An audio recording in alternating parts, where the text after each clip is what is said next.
This broadcast of the CPL GT4 Pro-Am Cup America Series is brought to you by Malois Transport and AssurAction Transport Expert. For oversized cargo and trucking logistics specialists of Quebec, visit www.malois-transport.ca. And for an expert and professional trucking insurance firm specializing in property and casualty insurance solutions for freight across Quebec, Canada and the United States, visit www.transportexpert.com. Good evening, race fans, and welcome to round 4 of the Competizione Performance League GT4 Pro-Am Cup America Series, powered by Malois Transport and AssurAction Transport Expert and live exclusively on TRTN. I, of course, am Regan Clark, and you join us here as we head into the season midway. Here are the oldest surviving, one of the oldest, I should say, surviving motor racing circuits in England, the Donington Park Circuit. Founded in 1931 by Fred Craner, a former motorcycle racer, Donington Park was a popular venue in non-championship Grand Prix racing before the Second World War, with the Donington Grand Prix running from 1935 to 1939. At the outbreak of the Second World War, Donington was converted into a vehicle storage and housing facility for the Allied forces in 1940. The track would remain dormant long after the war's end, until 1971, when the grounds would be bought by business mogul and car collector Tom Wheatcroft. The track would officially reopen in 1977, swapping hands several times until it was bought by the Motorsports Vision Group in 2017.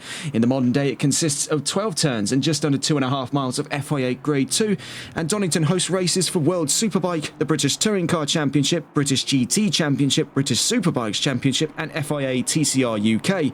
Historically, it held races for the European Le Mans Series, DTM, FIA GT and even a one-off Formula 1 race. The 1993 Formula 1 Sega European Grand Prix, won by Ayrton Senna ahead of Damon Hill and Alain Prost in mixed conditions.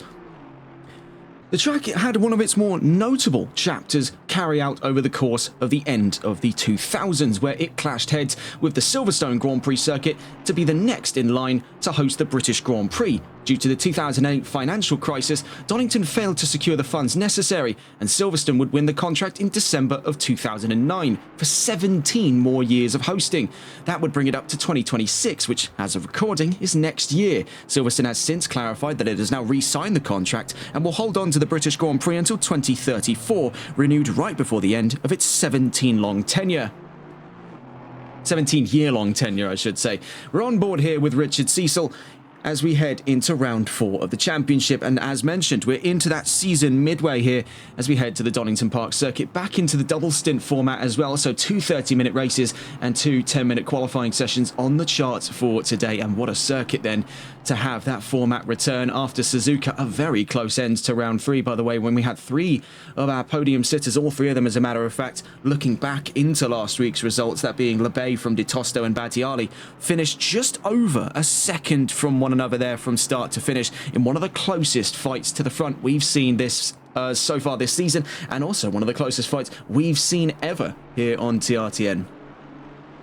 And getting a look into today's session, starting us off then with the championship standings as we head into the second half of the season. Christian Lebay leads with 102 points to Anthony Valoria with 78. Now, you'll note the results change from here on back as the introduction of the drop point system. That puts Byron Forrest joint third with Carl Martel at 69 points. They're 2 points ahead of the back of the top 5 at the moment. Timo De Tosto, who jumps a few positions there, as too does David Tanguay, up to 6th by only 4 points away from De Tosto. Giovanni Badiali in 7th with Richard Cecil on your screens at the moment in the number 5 Aston Martin in 8th with 55 points. 9th place for Kevin Quain with 46 points, rounding out the top 10, Liam Bello with 42 points. Now, to explain that drop point system as it's been introduced for this round, getting us onto the view of the regulations for today's event. Of course, we are into the double sprint format for today for round 4 of the championship, and that of course means no mandatory pit stop, and more poignantly, the introduction of the drop point system. Now, we've seen a very similar system practiced over on NLRL. For this time around in the Competizione Performance League, except of 2 results, it's 1. The single worst result will be removed from the championship standings contributions, giving drivers at least a fair shot against uncertain and unfair odds. 1 new driver for today, the number 63 of Richard Lynch, competing from the United States in the Chevrolet Camaro GT4R. So we're on board with Richard Cecil. He's just set in a time there for a 1:36.152. 14 minutes left to go in free practice. Let's get on board around the rest of the field. Here we see Alex Albert on his way to the line, in tow there, and the number 3 of Gabriel Gaudreau. And here we can see the new driver on the block here with Chevrolet. That's Richard Lynch in the 63 on his way out through McLean's and Coppice here in Sector 2. Getting a look at how things will pan out for balance of performance heading into round 4 of the championship. You can see right now it is a rule of extremes, all bar one car losing weight today, that being Porsche gaining a whopping 26 kilos. Mercedes will be losing a single kilo coming into round 4 of the championship. Then looking around, Chevrolet lose 21 kilos, Aston Martin lose 19, and McLaren lose 15. So for Richard Lynch and his fellow Chevrolets, it's going to be one hell of a day here at the double sprint races at Donington Park as he heads out of the Melbourne hairpin. So just heading down into turn 12 as we speak here.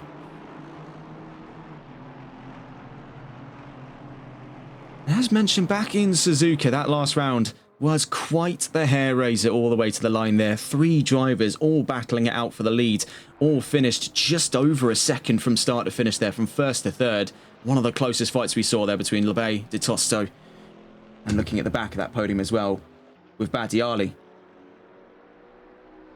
Looking at how qualifyings have been panning out over the course of the season, looking into our previous pole positions, you can see the cracks perhaps begin to show here for Christian Lebay as he went hat-tricks there for rounds 1, 2-1 and 2-2 with pole positions. But in Japan last round, it was Anthony Valorio by a resounding distance to pole position. Sadly, that could not be converted into good race results as quite the calamity befell the 41 McLaren over the course of round 3 of the championship. Looking at those previous wins as well, it has been a done deal so far in the first half of the championship for Christian Lebay. Can he round out that opening half then with another win?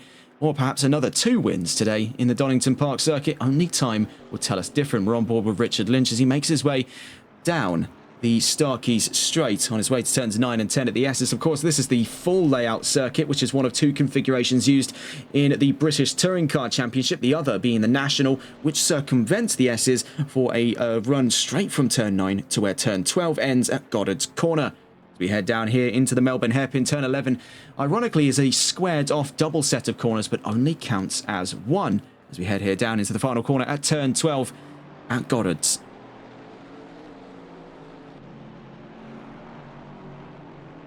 We have just about 11.5 minutes left to go. We follow here with Richard Lynch across the line. Will it be an improvement for the new one on the block here from 9th all the way to this timing line there? 1:38.697 was his last lap, so pitched out by just 17 thousandths of a second to his personal best. Does show some remarkable grit though. Very good consistency right off the bat for the 63. Checking in here, fellow Chevrolet Christophe Dupois, one of several Malois Chevrolets in this race today, making his way up through McLean's. You can see here Clinton Bourne, and we'll touch more on this later on, is looking very, very fast today here at Donington Park. That qualifying predictions really do have quite a lot to speak for the Australian talent in the number 6.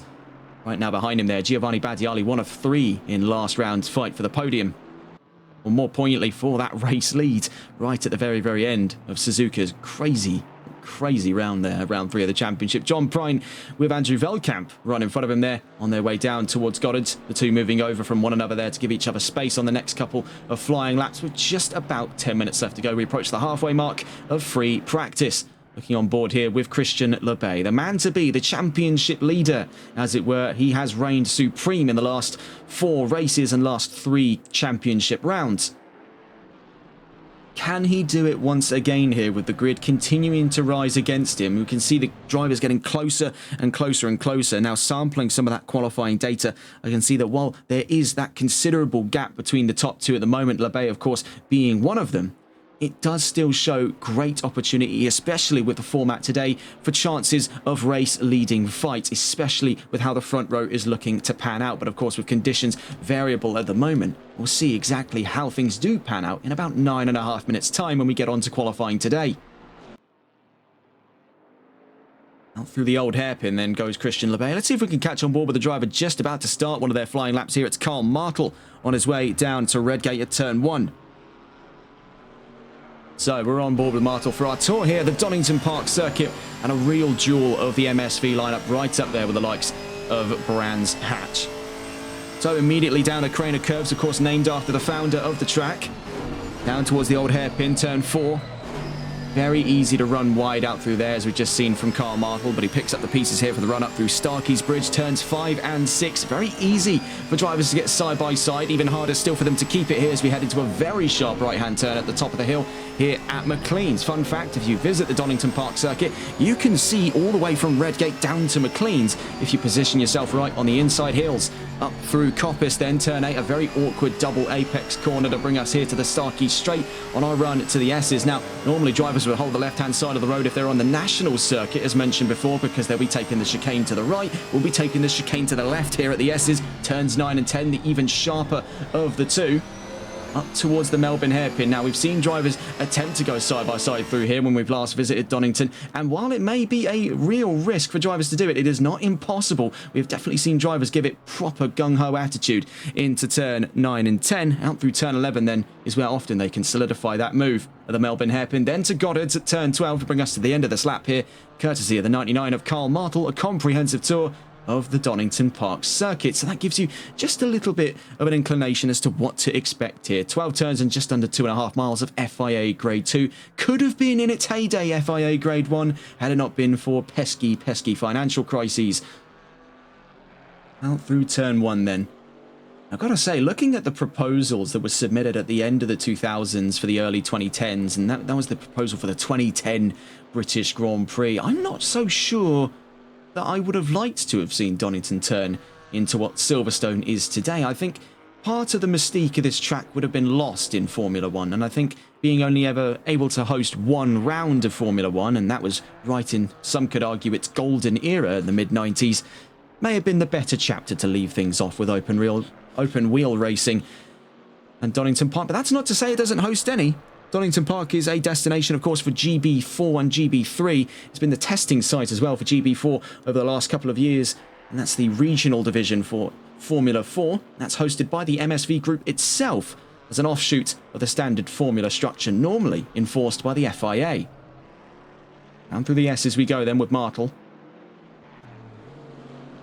Just about 7 minutes, a little under 6 minutes 50 left to go in free practice. Getting a look at our timing charts today then shows a very distinct story to look up front with. That's Christian Lebay leading the session, but not by a very long way here. A 1:34.177 is only 135 thousandths of a second from the nearest time on the charts. That currently being held by Anthony Villorio. And the number 41 McLaren, then Giovanni Battiali, who's right behind him on track, is right behind him on the timing charts by only about half a second. It's going to make a very close qualifying session here between Chevrolet, McLaren and Mercedes. And really, one remarkable story as well comes from that, the 824 Byron Forrest. Now, to give some backstory here without revealing too much of what he's been up to, Byron Forrest is currently on the move, travelling throughout the United States, and has managed to set his rig up in a hotel in, I believe, Indianapolis, and is playing right now on a rig that he's managed to unpack in his hotel room. So that's really some commitment there from the 824. And he's been able to get all of that geared up. And now we've seen the pictures that he sent into the CPL server in the Competizione Performance League.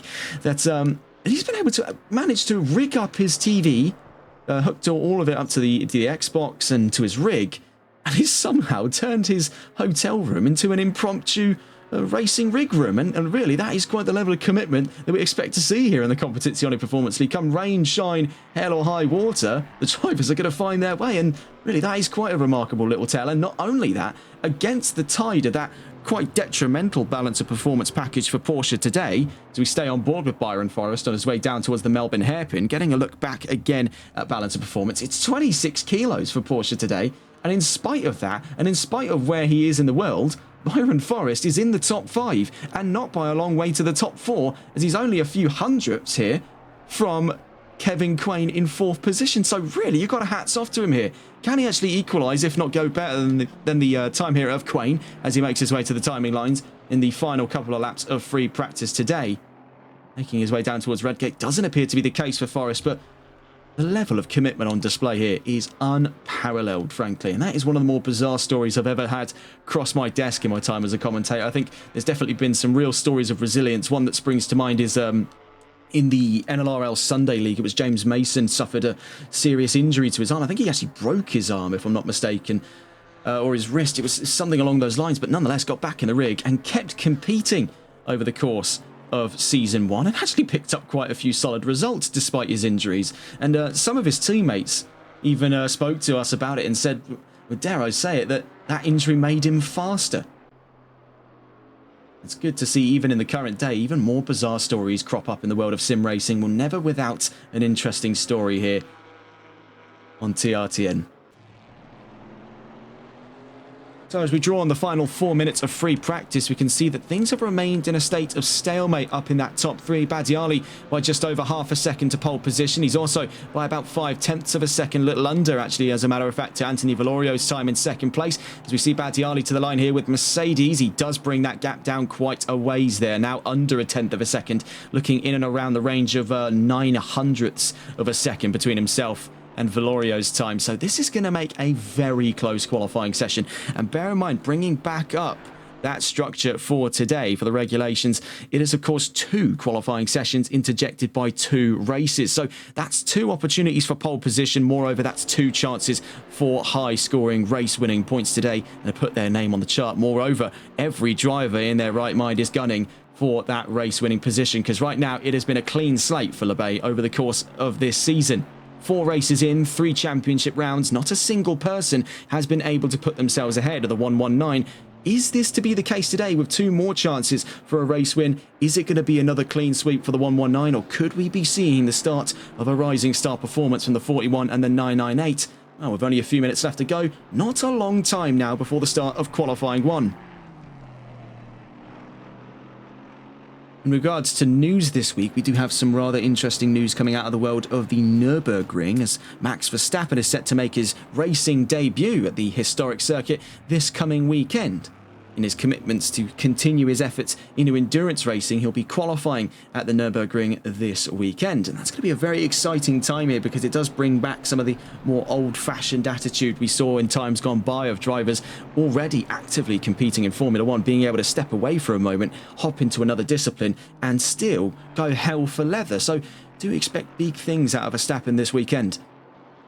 And this is already riding on the successes of winning at the Italian Grand Prix the last weekend just gone. So really, he has got quite a full plate at the midway of the year. Actually, a little over the midway of the year now, as we're heading in towards autumn and winter. Not long now before not only the end of Formula 1, but the end of this season as well, as we're heading into the second half here on the GT4 Pro-Am Cup America Series. There have been some interesting announcements as well inside the Competizione Performance League, namely the announcement of the Jaguar Series. And this is a very bizarre thing that I was approached for, and happy to say that we should be able to cover that when it does arrive in the next couple of weeks. And that's going to be a single-make GT3 series dedicated around the Emil Frey Jaguar, and that's the XKRS model that is seldom used in the world of GT3 today here, right at the end of free practice. We'll have more to touch on that when it arrives. About a minute left to go. We're on board with Badiali on his way down the Starkey Straight, posturing himself for a very hefty lunge here at turns 9 and 10. 998 down through the S's. Seen first time chatting here from Timore Tosto in chat. We also got arrivals there from Kev07, one of our subs in chat as well.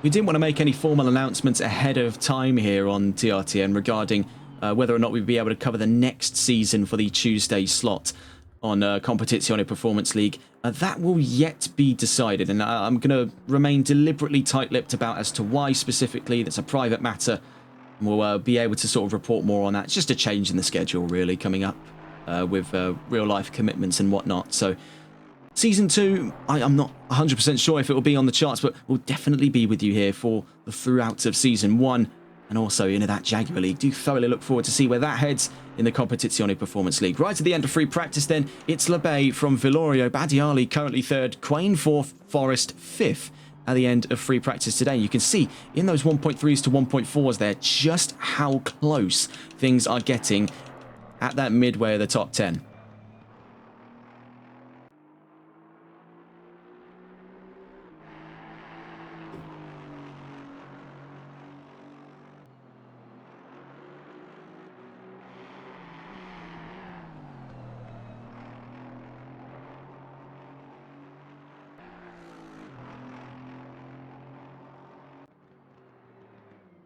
So down into the Melbourne hairpin. Second from last corner here for the 998. It's looked very, very quick so far for Giovanni Badiali. We know what he's capable of on a good day here, and this definitely looks to be one of them. The conditions are oh so favourable for the Mercedes, but it's pitched on balance of performance against Chevrolet just by a few kilos here and there. So to the line goes Badiali as among the final drivers of today. We'll see where that's stacked up as now we get into qualifying 1 of 2. 10 minutes against the clock. You can see it's all hands on deck immediately. And first out of the gates is the 824, if I'm not mistaken there, of Byron Forrest. So let's see if we can catch on board here. Now taking helm of the start of qualifying is the 824 Byron Forrest. Now let's get a gander very quickly here at the end of free practice time. So sadly it was not yet an improvement for Giovanni Badiali right at the end of quali. So you'll have right at the end of free practice, I should say. So he's got the entirety of quali to work against here with 9.5 minutes to spare. We're on board with Byron Forrest then as we start to recount the qualifying predictions. Now this was taken earlier today, as a matter of fact. It would have been yesterday for us in the recording boxes. It's right now the 10th of September as opposed to the 9th, and it puts LeBay once again at pole position. No surprises there, but here's where the surprises start to crop up. Anthony Valorio second, you can see by just about 9/10 of a second, so one of the biggest margins we've seen for the front row so far. But this is where it closes up, and this is where it gets a lot juicier here. 6/10 between himself and Kevin Quain. Clinton Bourne 0.08 of a second from a podium start there. He'll have to contend with Kevin Quain for that predicted third place slot. Carl Martel not too far away either, only by about 0.2 of a second. My word, did you see there? The tyre will get kicked up over the S's as now Christian LeBay takes helm of the flying laps. Let's get on board then with the Chevrolet. And it's one thing to be the one that takes the sweepstakes of qualifying. It's another thing entirely to become that benchmark. So LeBay, with quite the precedent to set here, is looking to warm the tyres up on the 119. He'll become the first to head on to flying lap conditions here at Donington Park. So stay on board with the 119 as we continue to recount the qualifying predictions. Further down from the top 5 then, John Prime predicted at 6th, Graham Green in 7th, Byron Forrest 8th, Alex Albert 9th, and Andrew Veldkamp in the top 10. Now, I want to focus quite poignantly there on some of the closest gaps, and that's 6th, 7th, and 8th. Prime, Green, and Forrest. 135.820, 135.822, and 135.852. You are speaking there of a gap of 32 thousandths of a second between 3 positions in the top 10. John Prine only holds on to 6th ahead of Graham Green by 2 thousandths of a second. So to speak about how close qualifying ought to be today, really, the data doesn't appear to be telling porkies here for Donington Park. It is looking to be one of the closest qualifying sessions we've ran into this season, and especially considering we have 2 qualifying sessions for the price of 1 today here as we head back into the double stint format. Things are looking to be incredibly spicy with less time to play with and more opportunities for higher positions for these drivers. Now this is a real test of fortitude, as it's one thing to grind away several laps to get that flying lap time. It's another thing to go right off the bat, get the car into gear, get the car warmed up, and lay in those times. And right now, with the data for qualifying not giving us anything at the moment for flying lap times by Christian LeBay, we'll have to rely on good old-fashioned intuition as we wait here at turn 11, in towards turn 12 in a moment's time before the end of the first of his flying laps. He'll become the benchmark then here in Donington Park, and quite a benchmark indeed. So on to the timing charts here. LeBay out through turn 12. Will become the first of our flying laps today, unless he invalidated over the S's. That is one thing definitely to keep a close eye on. LeBay to the line, 134.092. Behind him there goes Anthony Villorio. And we yet to see a time from the 41. So next on the charts goes Clinton Bourne and Byron Forrest. They're provisionally second and third, but by 1.5 seconds. Gabriel Gaudreau to the line. Behind him there, Richard Cecil up to 4th. Behind him, Graham Green up to 4th. Behind him, John Prine up to 4th. Can anyone have a stab at 4th? Behind him as well goes Andrew Veldkamp up to 5th. Behind him, one of the new drivers today, Richard Lynch. On his way to the line, sadly doesn't set a valid time for his first go around here at Donington Park, but who does set a time is Fabiano Bartoletti, and right behind him there as well, Kevin Quain up to 2nd. That puts Bartoletti down to 7th for the time being. So quite the ensemble already here as we are approaching very quickly the midway mark. Badiali then up to 2nd and the first to break the 2nd margin. now putting himself just over half a second from pole position. We wait to see then what are the times to be expected out of Anthony Valorio. Right now he's on the Starkey straight. We'll catch on with him just before the end of his flying lap. We've just seen it across the line as well. The number 36, Alex Albert, 7th fastest. We also saw just before that the number 39 of Christophe Dupois across the line, and currently 13th fastest for Chevrolet as well. So quite a lot of Chevys to consider today, ladies and gents. The 99 across the line, Karl Martel on his way from 15th, 5th fastest at the end of his first flying lap. 119 next to the line, so Christian Lebay already having set the fastest lap of the session thus far. Can he extend the margins into the 133s? Now, we saw qualifying prediction data definitely gave us a lot to expect, and there it is, a 133.932. Here comes Anthony Valorio to the line, and he goes 3rd fastest. Byron Forrest right behind him there, who started on the lead of this session, dropped behind for Lebay, and now to 5th. Behind him there, the number 6 of Clinton Bourne. Can he have 5th back off of the 824 Porsche? Not on this lap. Behind him there, Richard Cecil now to 7th. In front of him was Gabriel Gaudreau on his way down towards Redgate at turn 1. Remains in 12th position. Behind him, John Prine just crossed the line. Remains in 9th. The 616 of Veldkamp still in 11th right now. Then the 63 of Richard Lynch, now 15th fastest.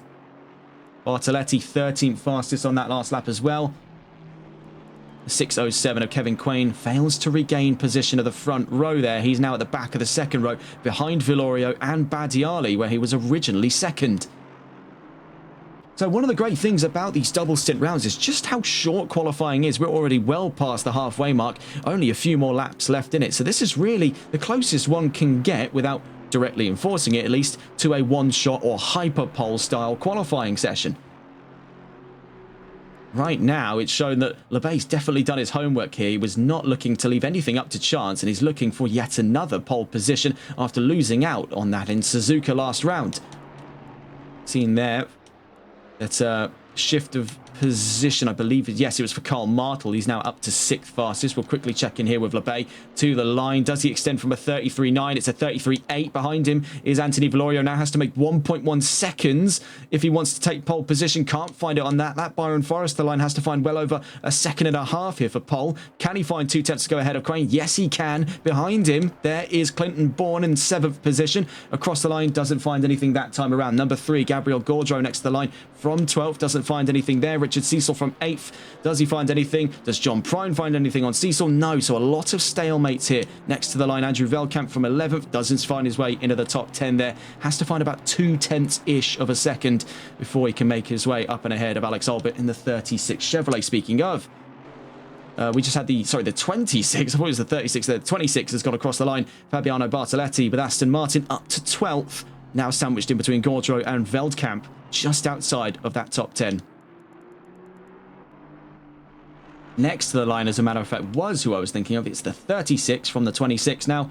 36 of Alex Albert at the back of that top 10. He's holding the line right now against Veldkamp, Bartoletti and Gaudreau, all gunning for a top 10 start today. He does extend the margin, but has to find 700ths more on top of that if he wants to go ahead of the 22 in 9th place, that being John Prine, also in the Chevrolet Camaro.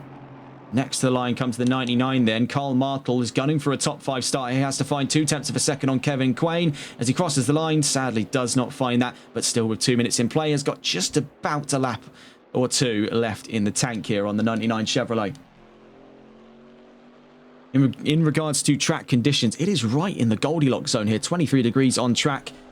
Looking at it there, 18 degrees on ambient. We've just seen to the line was an exchange of position there. I did see something shift in the top 4. And I believe, right now having a look at it, he might have actually been further behind. Yes, it's for...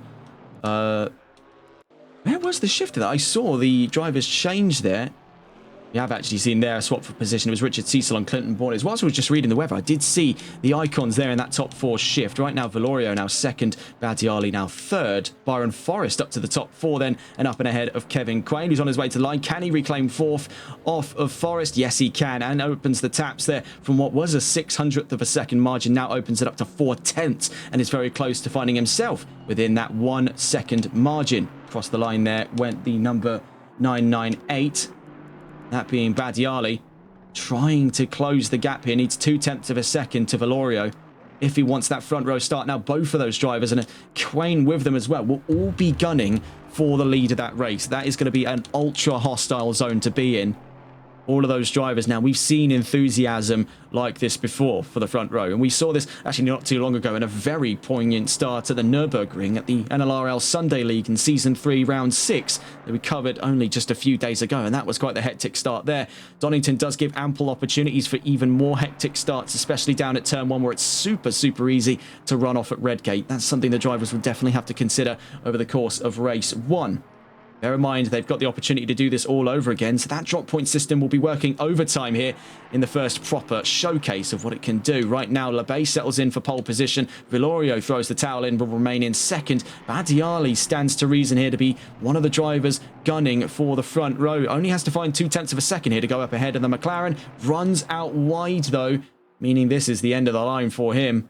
At this time, that'll be invalidated for Badiali at the end of Quali 1. Kevin Quain resigns to the pit lane there. Will start at the best of things on the second row. Carl Martel is still out in force on his way down through Coppice.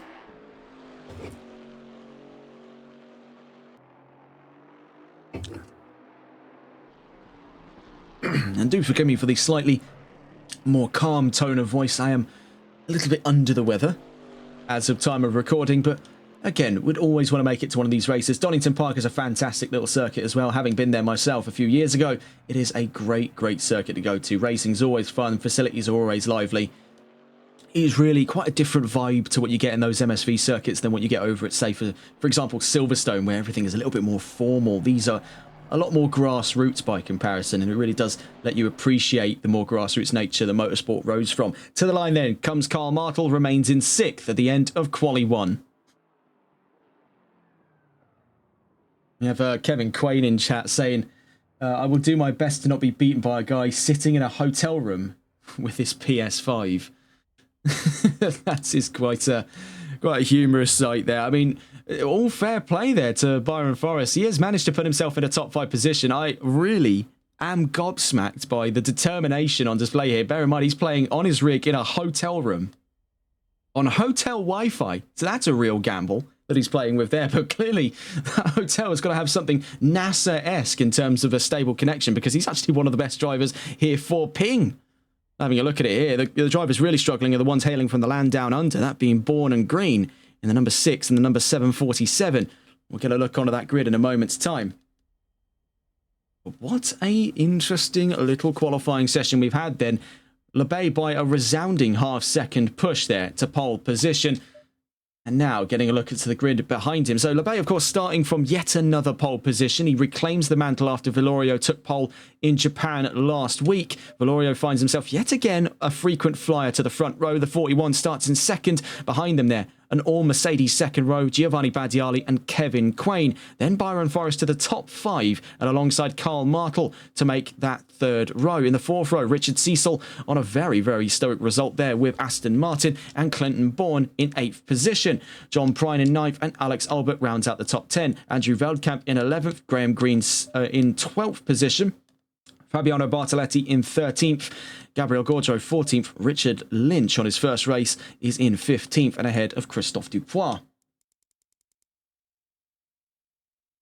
So this is going to be quite a bit of fun here. Now, the last time we were at Donington was, I believe, back in the trailing end of VSR Phoenix, and that was already a fantastic round. Very similar, as a matter of fact, ran in double sprint format.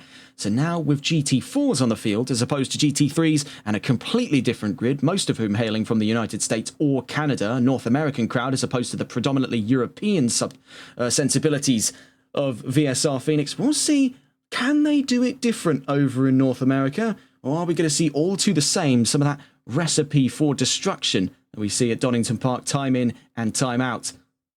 As the grid starts to begin their process, about a minute and a half here to the formation lap. The 119 will take us away with Villorio in tow.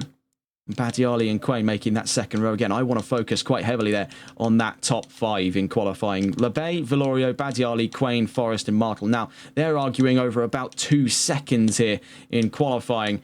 When you look at it on track, they'll be starting incredibly close to one another. really all of that momentum. I'm expecting big things from really the drivers on that left-hand side, starting to the inside line. We know already Giovanni Badiali, when he gets the foot down, when he gets the car to lock up as it should, it is quite the belter off the line there, and he could easily find himself surfing that monstrous acceleration off the Chevrolet to go up and alongside Anthony Valorio. Now, I've got a bit of a prediction here. We already know, off of the line, despite being naturally aspirated up against turbocharged engines, that Chevrolet has got some real grunt down low where it hurts. So that 119, expect an absolute blinder start off of Le Bay down towards Redgate. Now, we know how dodgy things can get in Donington. The question therein remains, is he going to try and hold as much of the right-hand side of the road to give him that straight line speed, that down low grunt that he needs for the race start, or is he going to try and push Valorio over towards the left-hand side of the track, past that pit exit line before the turn into Redgate? Now, very, very easy to play both sides of this and still come out on top. Question is, what will he be planning on doing? Let's get on board then with the man starting from pole position, taking us away once again from the front row, Christian Le Bay and Anthony Valorio.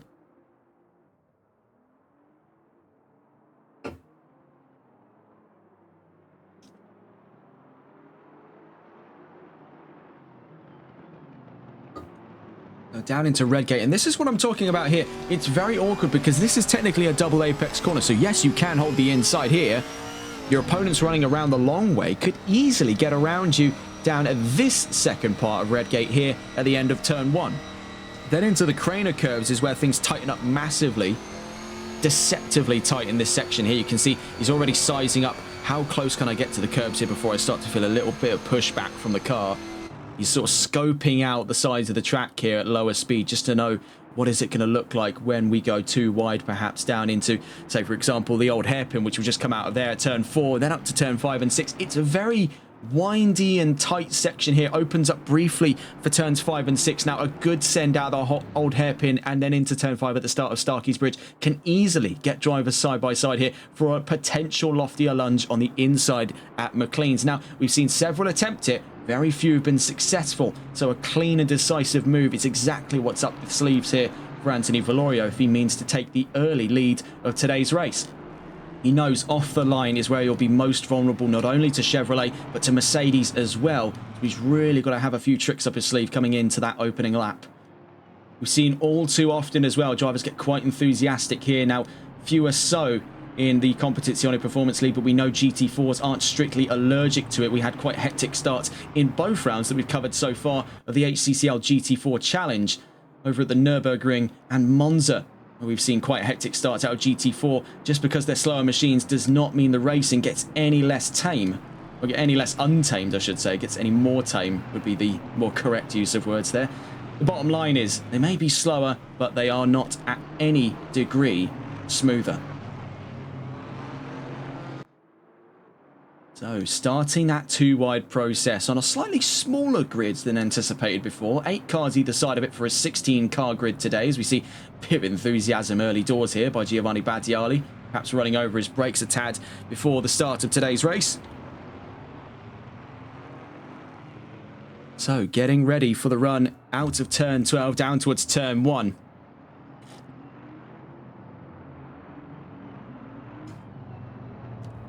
Shepherding the herd here, as it were, for the 119, back to pole position. And can he win once again for yet another on the charts here for Christian Le Bay? The slow crawl to the line begins here as we are 8 cars either side of it for round 4 of the Competizione Performance League GT4 Pro-Am Cup America Series. Without further ado, we're green and racing for race 1 of 2 today here at Donington Park already. As mentioned before, a great start for the Chevrolet down into turn 1. Trying for around the outside goes Anthony Valorio already at Redgate here. The gap is going to start closing up massively here as right alongside, as predicted, goes through on the inside Giovanni Badiali in the 998 Mercedes. So it's Le Bay from Badiali now slotting into 3rd as we already have yellow flags out for the 747 down the line there as well. That's for Graham Green in the Porsche at the back of the field. Kevin Quain runs out wide and Badiali remains in 2nd place for the time being.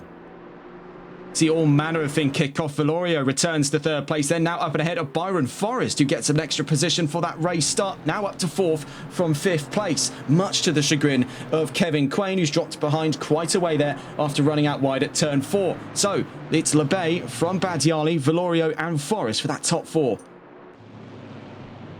Looking back through the field here, we can see Carl Martel, John Prine and Clinton Bourne, 3 Chevrolets in arms there for control of position, jockeying for control on their way up to the S's. More poignantly there, looking behind between Prine and Bourne. This is all for 7th place on the charts here.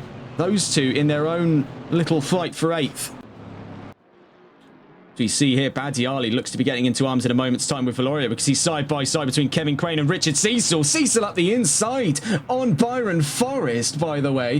Very nearly had the lookings of a move up to 4th place. He definitely gave it the commitment. Now has got the inside in towards Goddard at turn 12. It's all guns are blazing for Aston Martin, but having him for an absolute blinder send there.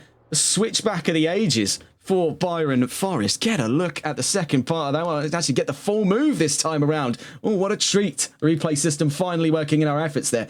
Now, he definitely gave it quite the bit of send there. Fair play to him, and he left the space and round for that switchback. That is textbook out of Forrest and Cecil there. Great side-by-side battling on their way. Now down the crane of curves, down towards the old hairpin for the start of what is technically lap 1, though technically the second lap of today's race. Already with just about 3 minutes covered. What a race start that has already proven to be. A little bit of desync here and there. That'll clear itself up. Now on our way out of Starkey's Bridge up towards McLean's. Looking here for the fight of 4th place right now. We're on board with Byron Forrest. Bear in mind, as mentioned before, he's competing from a hotel room and he's got all hands on deck here to keep 4th place lively.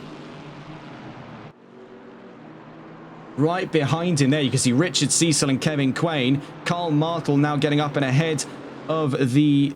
I want to check here. We can see that is still yellow flags. This is now out for turn 1. The 747 still at the end of Redgate. There we see Richard Cecil cutting the S's in a little bit of trouble here out through turn 9 and 10. Kevin Quain won't be happy with that. We've just seen that Martel got ahead of John Prine, as it was confirmed there, for 7th position.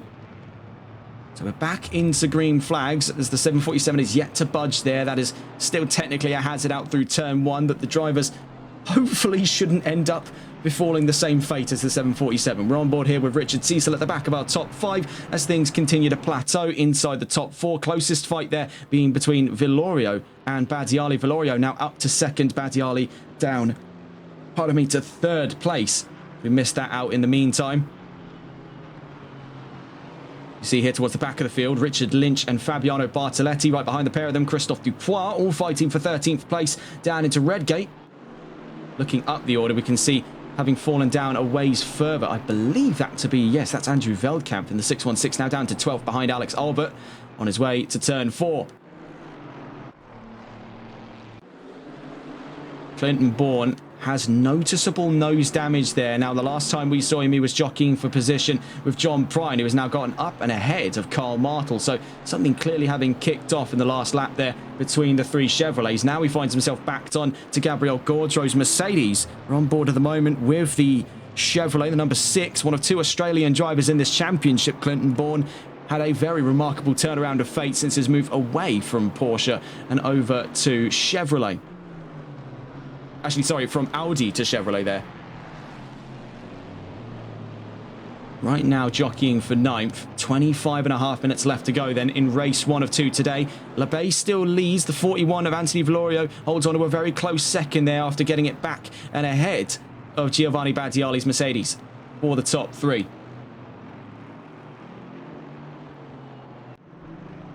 Clinton Bourne still hunting down then Carl Martel, but he's also having to size up a defence here against Gabriel Gaudreau's Mercedes out through turn 12. He does run it out wide, so he's quite vulnerable here. Still functionally in the fight for 9th. If he can get a wriggle on here to the 99 in front of him, he will be in that fight for 8th position. Right now has got to take up defensive options down into turn 1 or just hold the line. Hope the Mercedes runs itself out of room, and that looks to be potentially the case. There's a bit of a squirrely exit at the first of 2 of the apexes at Redgate there for the number 3. We'll catch up with Clinton Bourne in a moment's time. We take a look up the order here. LeBay leads the charge and he's opened the taps up by 3 seconds to the nearest car on track. Anthony Valorio in second by a narrow margin, though. If we want to take a look here inside those podium positions, here's Giovanni Badiali right at the back of it now, returning to the second row, mind you. So this is a bit of a net neutral for the top 3 as it stands. Valorio definitely did get his goose cooked down into turn 1 as predicted there. As surfing up the inside was Giovanni Badiali. That worked out like clockwork for the 998. What he wasn't expecting was quite a vicious fight back by the 41. He's clinging to the coattails of that McLaren for second place by just over half a second. Looking at the 607 at the fight for the back of that top 5. What a remarkable turn of events it has been for Richard Cecil, I must say. Since his move away from Alpine over to Aston Martin, it has been onwards and upwards for the number 5, and right now finds himself clashing with the 607 for the last of a top 5 finish in today's race. Every ounce counts when it comes to those finishing positions, and he wants as many points as he can feasibly get here. He's still sizing up the Porsche in front of the pair at the moment, that being the 824 of Byron Forrest, just making his way up by about 7 or 8 car lengths from the Aston and the Mercedes. These two talking much smaller margins here. Actually 800ths slower in the last lap was Kevin Quain. The chasing car of 2 here as we're on board with the 607. Out through turn 1, though, that was running out massively wide for Cecil. We're going to look there on the replays. We're just taking a look down at our data here, but let's see what happened down at Redgate. And you can clearly see already having broke way too late there on the number 5. That worked out as almost a classic manoeuvre here at Donington Park. You see that a little all too often, but what you don't often get to see is a very safe rejoin. So fair play there to Richard Cecil, and he's not really lost much steam here because he is right back with Kevin Quain. So we're actually going to stay on board with these two. We were itching to cut away there to see what was going on further up the order, namely between Valorio and Badiali. That gap currently residing at about 0.3 of a second, but you really can't keep him down, can you? Richard Cecil may have took the shunt there at turn 1, but he has come out both arms swinging and still looking for a top 5. 22 and a half, little under there, 22 and a half minutes left to go in today's race. Let's get a look whilst we stay on board with that fight for 5th, what the status of affairs is here at Donington Park. LeBay leads by 3.1 seconds. Giovanni Badiali and Anthony Valorio look to be clashing very shortly for second place. Getting a look here down through turn 12, where we're only moments away from. You can see it's Valorio from Badiali. Then further behind him, in 4th place at the moment, Byron Forrest. And then behind us, the fight we're watching right now for 5th between Kevin Quain, Richard Cecil, and a very quickly approaching John Prine and Carl Martel down in 7th and 8th. Not too far off their trails is Clinton Bourne in 9th and Gabriel Gaudreau in the top 10. So things remain as is right now for Bourne, still chasing the 99 and still running from the number 3. But the number 3 has got his own fights to be fighting here, his own battles to be fighting, I should say, as he's now got 10th under grabs here from Andrew Veldkamp. Fellow Mercedes clashing for the last of those top 10 positions. Let's quickly stay on board with these two. They make their way down through the Craner curves. Very tumultuous section here of Donington Park. Hard to follow through, easy to get aero wash. Not a lot of respite on either sides of the track. You take one sniff there of the grass and you're a passenger. And as we see there on the exit of turn 4, very nearly was the fate there for Gabriel Gaudreau, but he's going to lose a lot of time up through the Starkeys Bridge. Turn 5, now turn 6, on his way to turn 7. You can see still looking, sizing there for the inside, Andrew Veldkamp. We've just seen there the number 747 now into the pits. That's Graham Green. So back on board with Gaudreau and Veldkamp, as we can see, actually getting much closer now. An active part of this fight for 10th place. Alex Albert in the number 36 Chevrolet slides out of turn 8 in his pursuit there at 10th. And also see up the order has been a massive rejigging of events here, as now climbing up through the order comes Clinton Bourne up and ahead of both Martel and Prine. So something seriously untoward happened there for the twin Canadian Chevrolets. The Aussie has snuck on through and at turn 11 currently holds on to 7th place. Not if Carl Martel has anything to say about it, and by the looks of it he does. Down at turn 12 is looking for the inside, is trying to go for it there, as you saw almost a Scandinavian flick by the number 6 there, as he forgot that this isn't rallying. Let's just get a gander at that. I mean, he is leveraging what very clearly seems to be some kind of aero damage. Now, he's not getting all the cornering capacity that he wants. But you can see, juts it all the way out to the, well, for his sake, the right, then round to the left. It almost looked, dare I say it, like a Scandinavian flick. Right now, you can see just how close things are. So we do want to try and catch on board with these two. Cutting away from Kevin Quain. Let's get on board. briefly just having a gander around the field. Let's get on board then with Clinton Bourne, now in quite a sizable fight here for 7th place on track. And he has snuck up on through there. I'm not sure what happened with the 99 and the 22. We were elsewhere when the incident occurred. But the bottom line is the number 6 now holds 7th.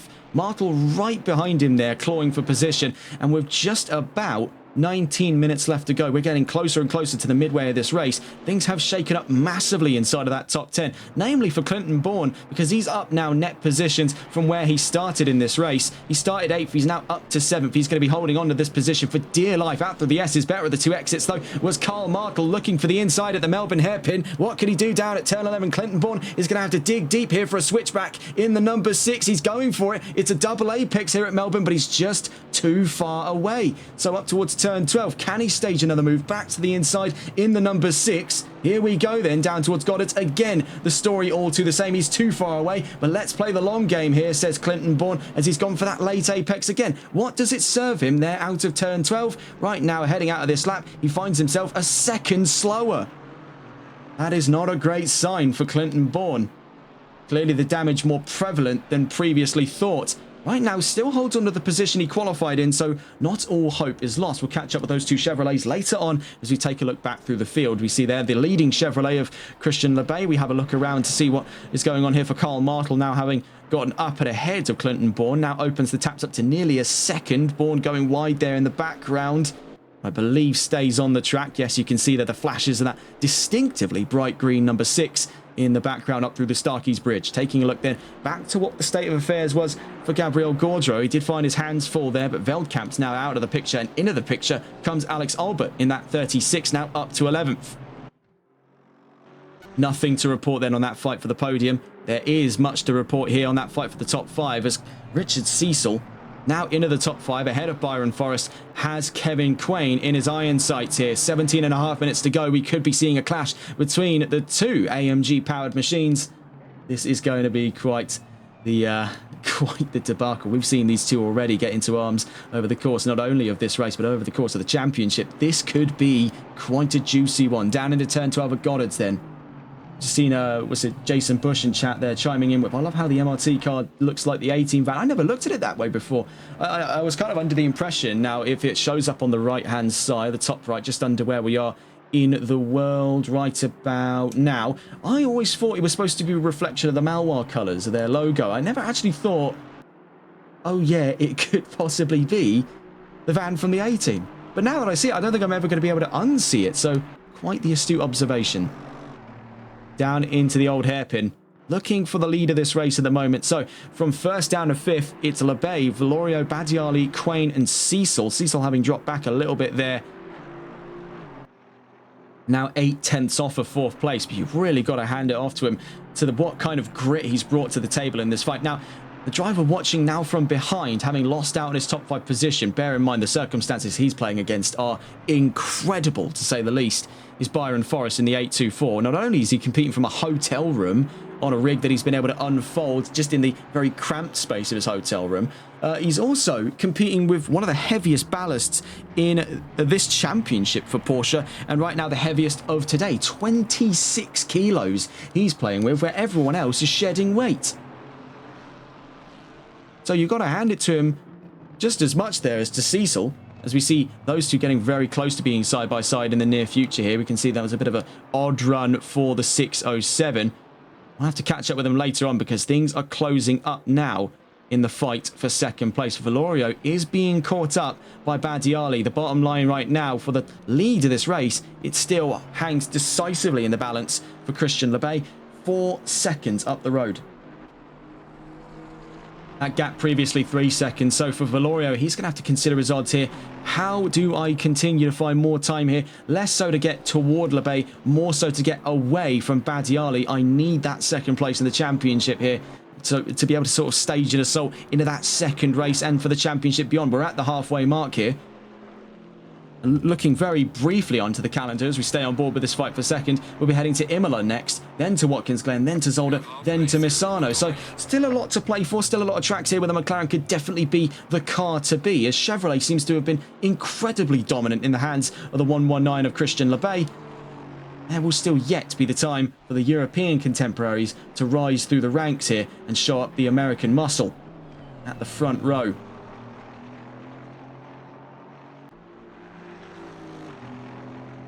Heading down towards turn 11, we are definitely looking at the brewings here of a fight for second place. But before we get to that, quickly taking a look here at that fight for fourth. Richard Cecil versus Kevin Quain. That has too gotten closer, and so too has Byron Forrest. So there could be all-out warfare inside of this top five at the moment. The only driver spared from its seemingly unwavering wrath is the man leading the charge by 4.5 seconds. The 119 just escaping from the bottom right-hand view of our screen there.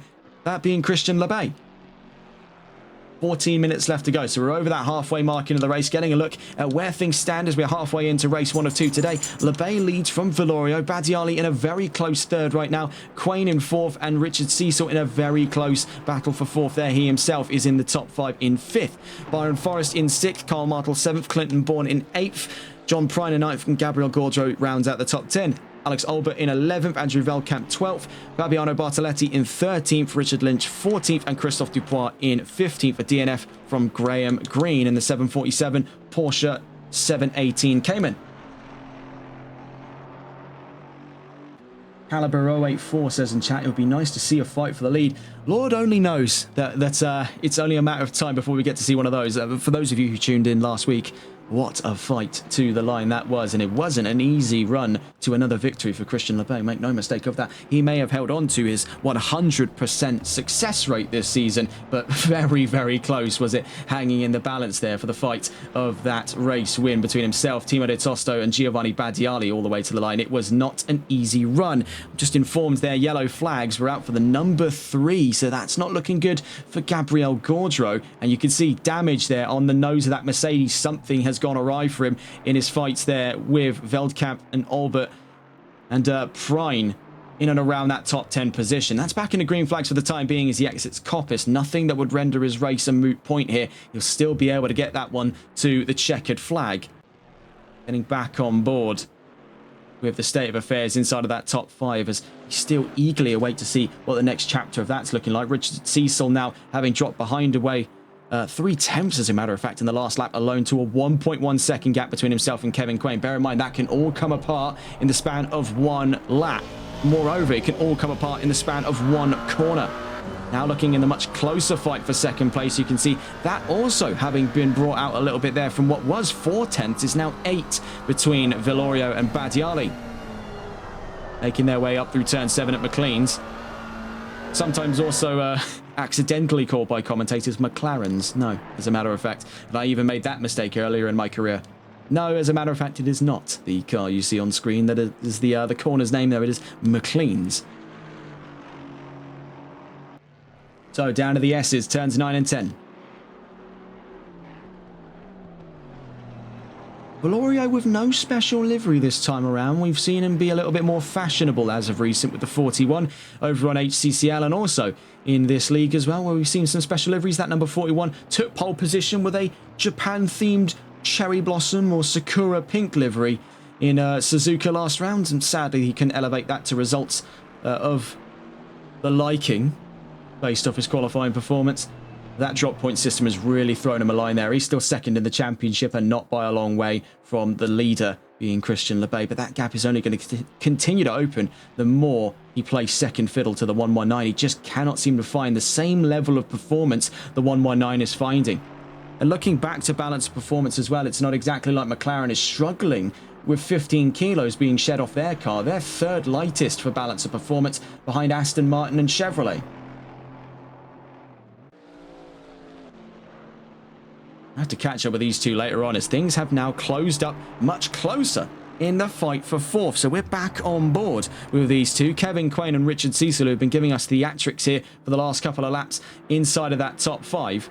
All pivotal points positions to play for between these two. Bear in mind, both of these cars sharing an engine. The Mercedes M178 4-litre bi-turbo V8 and the M177 Export variant is the one under the bonnet of the number 5. So we're still on board with Richard Cecil. He is a lot more comfortable since his move away from Alpine. I think being given a carbon engine more than twice the size of his last has definitely been a breath of fresh air for the American. as now he finds himself with a lot more oomph to play with, and more so that can give him a lot more chances for position, as now he's right over the back end of Kevin Quain, trying to force a dummy out of him there, trying to force him to be looking in his mirrors instead of looking at the road ahead. Forcing a mistake from the Mercedes, but it is icy cool from Quain. That fight for fourth still raging on at the moment. 9.5 minutes left to go then. I must say, for all intents and purposes, it has been action-packed, but maybe we had the aspirations that things were going to get even crazier, but this is the case where you see these packs split out, even in shorter races like this. So this is the kind of racing Donington provides all over the world of motorsport. Funny comment there from Toasty17 in chat. Cecil on the back of Quain. And then it's a picture, that one picture of Max Verstappen pressed up against the, one of the funny pictures where he's pressed his face up against the glass. That is quite clever. So, down into the crane of curves, and really, it was all too the same. He is pressed right up to the back of that Mercedes on his way to the old hairpin. The gap right now having opened up yet again to just about nearly a second there for the battle of second up ahead. Richard Cecil running into a brief scare out through the old hairpin. We can see there the car squirreling the back end around on the exit of turn 4. As you can see as he makes his way down through here, and it's just running over the margins just a little bit of grass forces the back end of pitch. You can see very quick reactions there by the number 5 to stay in this fight, still in tow for the fight of 4th place. This could go all the way to the line the way it stands at the moment between these two, and that's the same story being carried further up the order for Anthony Valorio and Giovanni Badiali in that fight for 2nd place. So we've got 2 fights occurring inside of that top 5 in parallel. Down towards turn 12, Valorio still holds his margin there of 2nd, just about half a second over Badiali's Mercedes. Then for these two, that remains all to the same, about half a second. And see who that is creeping up there in the background. The 824 of Byron Forrest has got another spring in his step here. That Porsche is getting closer because, as it turns out, all of this jockeying for position is slowing these two down. And it's allowing that Porsche to just creep in here closer and closer, but these two are knocking out 36s. Byron Forrest put in a 35.6 in that last lap, so these two are bleeding time. No, they are hemorrhaging time to the Porsche behind them. If he can stay on form like that, Byron Forrest will be very quickly in with these two. I say that as something... Oh, never mind, I thought there was an issue there for the 824. Track data being a little bit on the wonkier side, getting on board here as things are getting razor thin between Valorio and Badiali. Now, we do want to take a look around the field for the next couple of fights. We can see very close stuff here in exchange of position. So it seems, no, as a matter of fact, we thought he was moving over. He's actually covering the inside. The number 26 versus the number 36. This is Albert versus Bartoletti. Alex Albert chasing right now for 11th position. Down through the crane of curves, then into the old hairpin. So 3 battles for the price of 1. Really, we are spoiled for choice in the very short races here in the double stint at Donington. Up through Starkey's Bridge, Albert having dropped behind quite a ways there since his side-by-side spat down at Redgate. Now into McLean's at turn 7. He just can't seem to find any front-end grip here in the wake of the Aston Martin. So up through Coppice. This is where he might be able to open the taps here on the Aston, but that's if he can find any amount of grip to give himself. Out through Coppice, very awkward shaped corner. Like Redgate, a double apex there, very difficult to overcome. Unlike Redgate, it's right over a crest, so very easy to run asunder out through the left-hand side. Good take of the S's there between the pair of them. You can see, though, a degree of hesitation. Something is not 100% with the way the Chevrolet is cornering, and neither is it the case for the Aston Martin in front of him. That's not stopping Albert, though, from going side by side with Bartoletti. Very nearly contact between the pair of them on their way up towards turn 12. 5.5 minutes left to go then in race 1 of 2 today for round 4 of the championship. Running deep, then goes the 26. He's trying to cut him off on the inside. Comes Alex Albert, so it's a drag race down towards turn 1, back in a single file, picking up a little bit more of that slipstream. All the meanwhile, Fabiano Bartoletti holds the inside. Alex Albert's going to have to go for a send all the way around the outside and is held off again, like clockwork there at Redgate. Could it be second time's the charm, because he finds himself once again eyeing up the rear right quarter of the number 26 Aston Martin. Now we want to get a look back in with the 41 and the 998, the 607 and the number 5, because so I'm told that's still in order right now, and they are very, very close to one another. Here comes the capitalising moment for the 36, as running deep at Old Hairpin goes the 26 of Bartoletti. Albert up to 11th. Up through Starkey's Bridge then, solidifies the move by McLean's. Very well done by Alex Albert. Taking a look here with Clinton Bourne, who was in quite a few battles himself over the course of today, now slots back in between two of his fellow Chevrolets. Carl Martel by 1.5 seconds in front, and then by nearly 8.5, growing to 9 seconds behind him is John Prine in the 22. Speaking of, there he is, making his way through the S's. LeBay now leads by nearly 5 seconds. He's had to dig deep for that time, though. It's not been exactly an easy getaway for him. He's been able to pull about a second every 3 or 4 laps we're looking at here, as that fight, close as it may be, doesn't appear to be hindering them all too badly. Meanwhile, looking at the fight between Quain and Cecil, that has now dropped quite away here. As now, Byron Forrest sizes up Richard Cecil for 5th place. So this could be onwards and upwards here for Forrest. Having lost out on that top 5 position, is seeing a very vulnerable Aston Martin in his iron sights with just about 4 minutes left to go. That's functionally looking at about just 3 laps here to the checkered flag at race 1. We stay on board with Byron Forrest. You can see that Aston Martin is now squirreling all over the road here. Something clearly awry now with Richard Cecil in the Aston. We definitely are looking here at a fight for 5th. As Byron Forrest seems totally poised right now in the control of the 824. Maybe a little too much so, as he goes quite eager on the brakes. Tunneled in on that Aston Martin in front. That could have been quite a nasty shunt for the pair of them. Fortunately, quick reactions kept them out of trouble's way. You see here for Badiali and Valorio, they are exceptionally close now for the fight of 2nd place. So we're quickly staying here with Giovanni Badiali and Anthony Valorio down into Redgate. Valorio still holds on to 2nd place. Bit of a rough run through Redgate, a bit of a slide as well. So we're definitely going to have to catch on board with them now. If we weren't already paying attention, now is more than definitely the time. Valorio holding by 0.2 of a second into the old hairpin. Has had quite a few upsets in the last couple of laps there in the 41. It's otherwise been steely determination that kept him in 2nd. We see very minor contact by the looks of it, as we saw a bit of a bump. I'm not 100% sure there if that was just desync, but nonetheless, Valorio defends for 2nd place here. Big bump over turn 7 at McLean's, over the sausage curbs, now makes side by side. Goes Giovanni Badiali to the inside at turn 8 at Coppice. Does he take home the move though? Bear in mind it's a double apex. Yes, he does. Very well done then by Giovanni Badiali. Up to 2nd place. You can see just the trailing end of that bump at turn 7. It was written in the stars there for the Mercedes. Up to turn 8. It's very risky, but he went for it. Licked the stamp and sent it. That is next day shipping for 2nd place there for Giovanni Badiali. But there could yet be the fight back here, as we can see catching back on board with the McLaren and the Mercedes. We're still on board now with what was the defending point of view, now becomes the attacking point of view for Anthony Valorio. Whilst we've got the time here down the opening straight, we just see Caliber 084 saying, do you guys host PC leagues? To my understanding, it's console at the moment on Competizione Performance League. I'll have to ask them as we cover a few different leagues here on TRTN, this being one of them.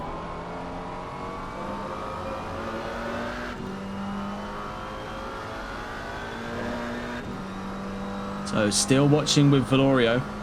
Badiali escaping upfield though. Valorio is fading here after that move. He is losing quite a lot of steam after defending for so long. That could be potentially some serious trouble on its way for the McLaren. It is losing quite a lot of time there. Was what about 0.3 of a second as they rounded turn 12. It's nearly 0.8 of a second as they get to the same axis point of that move last lap. Now out through turn 8, you can see this is where that Mercedes is starting to gain so much more time over the McLaren, a car that normally has him pitched for cornering. Something is clearly now wrong at the very trailing moments of race 1 here for Anthony Valorio. We'll catch up with these two in a moment's time. We get back on board that fight. Now for 4th place, Richard Cecil, right up to the back end of Kevin Quain. Bear in mind, Cecil was himself running away from Byron Forrest, who was having a very sizable look at reclaiming his top 5 position in today's race. Now we could be seeing 3 different sides of a fight for 4th. Down into the S's we go. So we are rapidly approaching the end of the line here for Christian LeBay as we get to the checkered flag. Right across the line then. pitched to the line. We thought we would have been in for one more lap. Lebay wins in race 1. Badiali to the line by Velorio by 4/10 of a second. An incredibly close finish between the pair of them. Quickly checking in then with Kevin Quain as we are on the decisive final moments of race 1. Cecil looking for the inside as it running deep out through turn 12 for Kevin Quain. It's just enough here on this final lap to the line. Quain 4th, Cecil 5th, Forrest to the line from 6th. The bottom line, though, for yet another race win today goes to the 119. We thought we would have had one more lap in the piece there, but we only just caught Lebay as he crossed the line for yet another race victory. Clinton Bourne takes home 8th position. John Pryne's on his way to the line there. Andrew Veldkamp not too far away at all. Pryne to the line then from 9th position. Veldkamp behind him in 10th at the end of race 1. Albert on his way to the line 11th. Gaudreau in 12th. On his first race today, Richard Lynch in 13th. Albert to the line for 11th place. Here comes Gabriel Gaudreau. Get a full rundown of those results, but that was very, very close to the line there inside of the top 5 on 2 separate battles. 1 for 2nd, 1 for 4th. To the line then. Lebay wins for the first of 2 races today here in Donington Park. Giovanni Badiali takes home 2nd place ahead of Anthony Velorio, who finishes in 3rd by just under half a second. Then behind him, Kevin Quain for 4th. Richard Cecil in the top 5 by just under half a second to 4th place. Then right behind him, Byron Forrest for 6th. Carl Martel 7th. Clinton Bourne in 8th position. John Pryne 9th. Andrew Veldkamp in 10th. Alex Albert in 11th, Gabriel Gaudreau 12th. Richard Lynch on his first race here in the Competizione Performance League debuts to 13th place, with Chevrolet ahead of Fabiano Bartoletti and Christophe Dupois 14th and 15th. For single DNF in race 1 by Graham Green in the 747. Don't go anywhere then. Don't go anywhere, I should say, not anyway. Don't go anywhere, as we've still got another 10-minute qualifying session and another 30-minute race today. The winner of race 1 of 2, Christian Lebay. That makes his 5th win then, 5 in a row over the course of this season for Lebay. He seems all but unstoppable right now, as heading into round 4-1, we've got already another win on the charts for Lebay.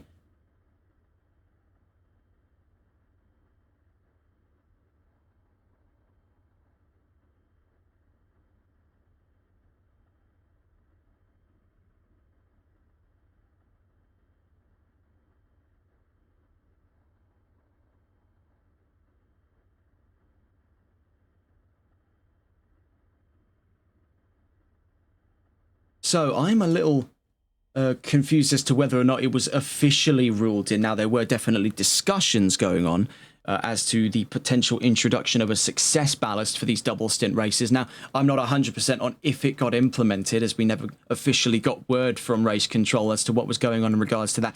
But if it is in effect, and this was something that was discussed, if it is in effect for this round, that could mean Lebay starts from the back, heading into Quali 2. So we're in the qualifying 2 now, 10 minutes on the charts, and now reeling away from the results of race 1 with another race win on the charts for Lebay. He'll continue to open up that championship lead. Badiali then first out onto the track, and seriously hasn't lost any momentum in the tracks of it, has taken home a very close 2nd place. We've got news there from Caliber 084 speaking on behalf of Clinton Bourne, saying Bourne's engine was yellow that whole race after the contact that put him in the wall. Now, we did see incidents earlier on between the 3 Chevrolet cars, and now we finally have a little bit more evidence as to what went on then for the Australian in the last race just gone. We saw at one point, nose completely fine, was in, I believe, scratching around the back of the top 10 field there, suddenly having jumped up 2 positions, nose quite a nasty crunch in there, and no doubt has now created further complications for the Chevrolet team, piecing things back together for the start of Quali 2 and race 2. That's definitely going to be something weighing heavy in Bourne's mind for race 2 today, is to try and keep himself out of the careening paths of the other 2 Chevrolets that potentially may encapsulate him in qualifying again today. We're on board with Badiali then. Looking back to our qualifying predictions, though now admittedly a little bit outdated, we can still get a rough indication as to where to expect our top 10 to look like, and still inside of that top 10 right now is Lebay, Velorio, Quain and Bourne. Now, one erroneous result, and I failed to pick up on this in the first qualifying, but I failed to neglect as the data does not seem to show anything in the way of things for the number 998 of Giovanni Badiali, who now becomes the first driver here for the flying laps at Donington Park for Quali 2. So we'll stay on board here with the AMG on its way down towards Redgate at turn 1. Bear in mind, for Badiali, this has been onwards and upwards. One of the best decisions of his career so far. The move away from BMW and over towards Mercedes has given the Italian such a heavy spring in his step here.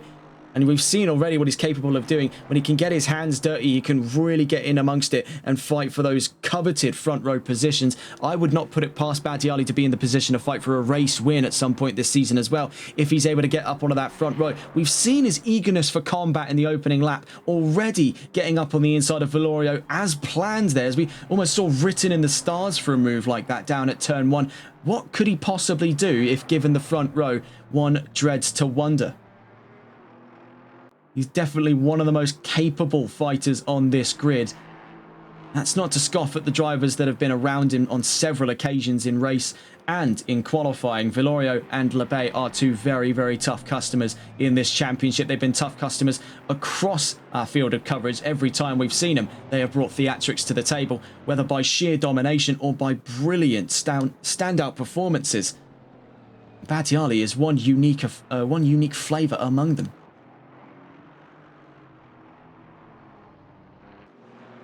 So currently fears arise for the Chevrolet team as their engines did suffer quite a bit of damage, namely Clinton Bourne. After that impact, as mentioned there by Caliber in chat, that was after that impact that put him in the wall, and that definitely hampered his engine. And I think that probably is definitely the major explanation as to why he struggled to regain some of that performance over the course of the race. Functionally, in terms of steering, in terms of aero, the car, now looking back on it, would have been definitely at least operable, if not operating at about 90 to 95% of its efficiency. The real crunch problem was the engine, and now it's a very rare thing to run into in Assetto Corsa Competizione, as usually aero damage is the Achilles heel that breaks many drivers' performance, whether in endurance or sprint races. Rarer still is it the chance for it to be an engine. Now, I'm not exactly clear of this myself. In the very brief time I competed on the TRR Sprint Series circuit back in Season 2 with Aston Martin, I also ran into engine troubles, but it wasn't because of a collision with the wall. It was overheating, if I'm not mistaken, as I don't recall ever having to repair engine troubles after I did run into the wall, but that wasn't what caused the engine warning in the first place. That was at Bathurst, at the Mount Panorama circuit, competing in very close tow with my drivers, therefore the podium in that race. So it is not impossible, even in conditions greater than this, to run into troubles with the engines, but it is significantly rare. Maybe it is a case here that the GT4s are a touch more fragile than the GT3s. We're still learning much more every time we go into one of these league races. So Badiali leads the charge right now. Valorio second, but we wait to see what is the rebuttal by Christian Lebay. He's down to the S's at the moment, so we'll catch him across the line. Next to the line at the moment as we speak, Byron Forrest, who went third fastest on his first lap here. As he closes to the line, he does bring the gap down massively to within half a second of pole and within a tenth of a second there of second place. But ultimately, we will see how does all of this stack up when you throw Lebay into the mix. We've seen just across the line there went the number 6 of Clinton Bourne to 5th place. That could be down to 6th and already is as Andrew Velkamp crosses the line. In front of him there was Gabriel Gaudreau to 8th fastest. Now, as we check in here with Lebay to the line, goes immediately to another pole position, a 1:34.027. So that success ballast isn't in effect, unlike it was previously speculated on. I believe that would possibly be coming in at the second season of the championship, if memory does serve correctly from some of the conversations being had in the server over the course of the last couple of weeks. Kevin Quain up to 6th fastest then, and needs to find about half a second if he means to be in the top 5 ahead of Richard Cecil, who once again makes an appearance in the top 5.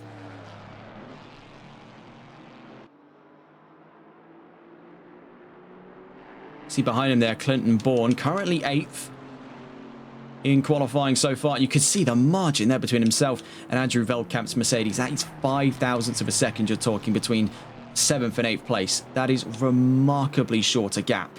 And remarkably still, also, the gap between third and fourth there, you're looking at dead on a tenth of a second between Valorio and Forest. Now, these are very, very powerful positions for the race start. We've seen already the kind of gravity one gets from even being third in this race, as we saw Badiali execute a almost perfectly choreographed move to the inside on Valorio, who ran around the outside at turn 1. So a lot of those power play positions coming from the odd numbers here. Of course, pole position, as always, I mean, that's a given that pole position is going to be the most powerful position on the grid. But extra brownie points for third and fifth as well. Now, maybe nowhere near as powerful as leading the race outright, but these are very easy positions to elevate up to a second and fourth respectively, as we've seen already demonstrated by Badiali. Now he finds himself on the short end of the stick, a victim of his own success here with 3 minutes left to go, as he actually finds himself in the very same position he exploited out of Anthony Valorio.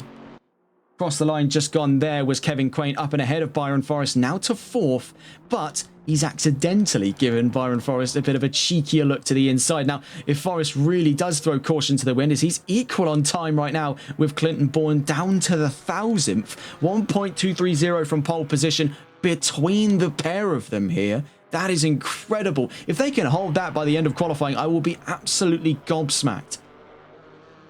But it goes to show how close the qualifying's been across the field over the course of not only one, but now 2 qualifying sessions today here at Donington Park. It has not failed to disappoint, much like it didn't fail to disappoint the last time we were here with VSR, which, if you're interested, we'll be heading into rounds 3 and 4 this coming evening, that being the recording day at the moment, the 10th of September, being Wednesday at the moment.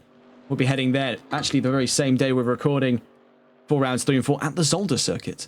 So down across the line, Byron Forrest can't find even a 1,000th there to reinforce his lead up against Clinton Bourne. So it does leave the Porsche vulnerable here, because if Bourne can find even a 1,000th, lift a pinky finger above the time, he can take 5th place. And that is a very powerful place to be starting this race in, especially considering the world's weight that rested on his shoulders to hold on to where he was after his engine damage. Number 5 behind him, Richard Cecil, was found to recuperate on a top 5 time at the moment.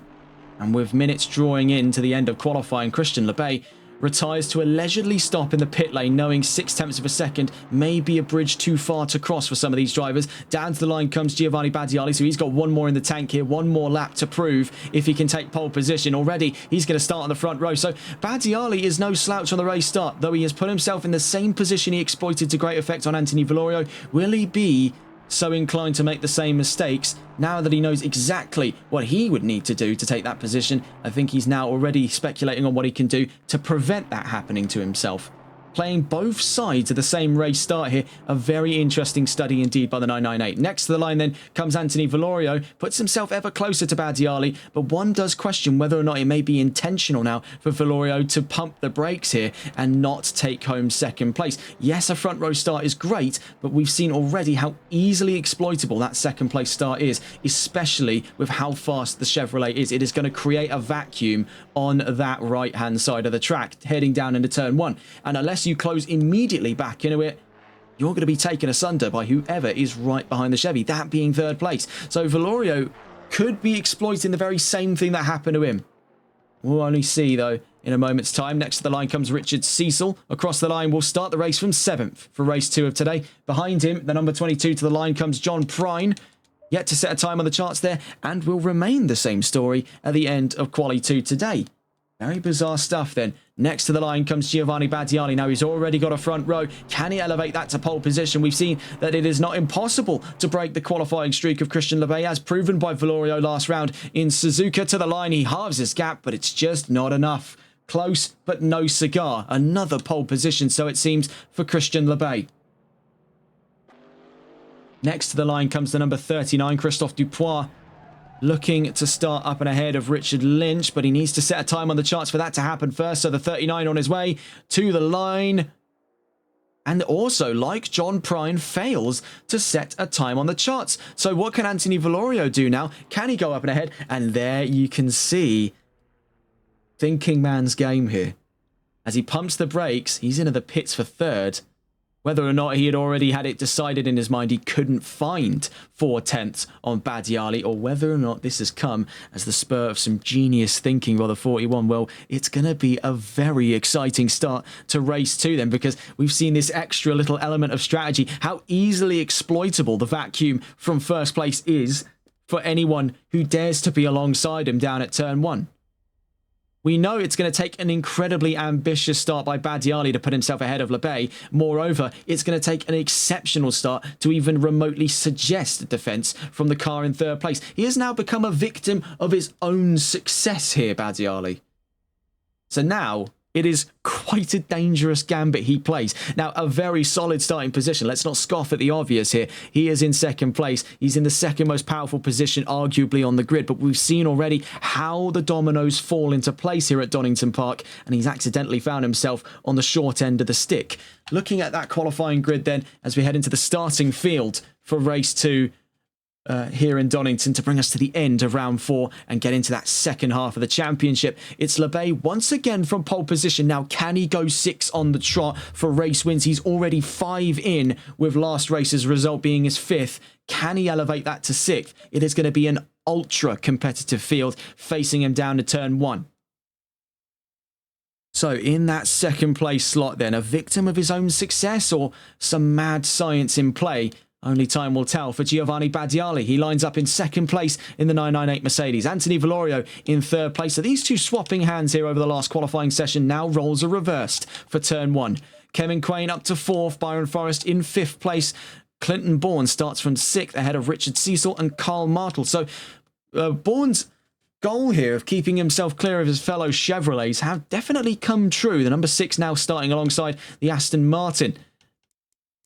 Moreover, we'll be starting side by side with Byron Forrest. That's going to make for a very exciting fight there for the last of the top 5 positions. Forrest will not be going down without a good fight here today. He's already played against incredibly uncertain odds and has come out still with great results to boot. So can he take home another top 5? That is the real question at hand. Then behind Cecil, there's Carl Martel and Andrew Veldkamp, 8th and 9th. Alex Albert rounds out the top 10. Fabiano Bartoletti on an improvement since last quali starts right behind Albert in 11th. Gabriel Gaudreau in 12th. Richard Lynch in 13th. Christophe Dupois in 14th. And John Prine in 15th. Dupois and Prine failing to secure times in qualifying 2.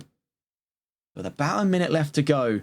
Now, I sound like a broken record speaking at length as to what could be the gambit at play here for second place down in a turn 1. We saw how Badiali was able to exploit that over the course of race 1. Will he find it so easy to be on the defending side of things now? A victim of his own tactics, perhaps? A taste of his own medicine?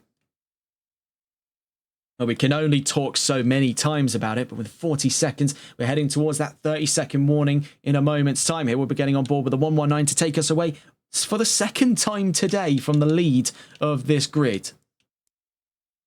30 seconds. The 30-second warning given to the drivers now. All engines go for the start of the formation lap here for race 2 today. Looking at where we're at on the calendar, we're still in round 4 of the championship. Of course, part of the double 30-minute race format for rounds 2, 4, 6 and 7. Next race, round 5, we'll be back onto the 60-minute format. That'll be Imola on September 16th for the recording time here in the UK. For our European viewers, that'll be September 17th at 1 in the morning. So we're on board with Christian Lebay. Already your race winner for race 1 today.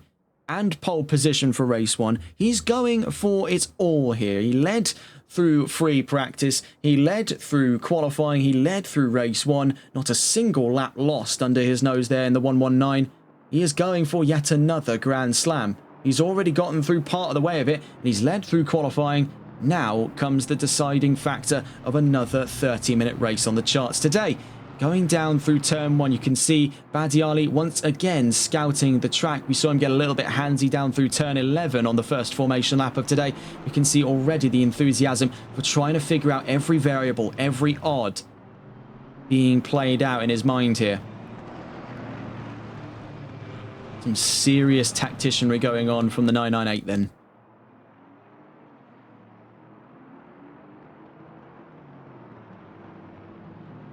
So, heading up through Starkey's Bridge, we've seen plenty of drivers go for some side-by-side action up through here. We've seen moves potentially start and be decided at this area of the track. And more poignantly, we've seen a lot of moves start and be decided up at the crest of this hill at turns 7 and 8 at McLean's and Coppice. As we saw was that move earlier on in the race. I believe there was... it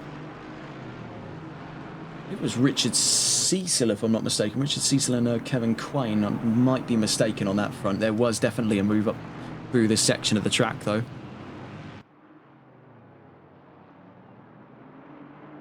Out through McLean's.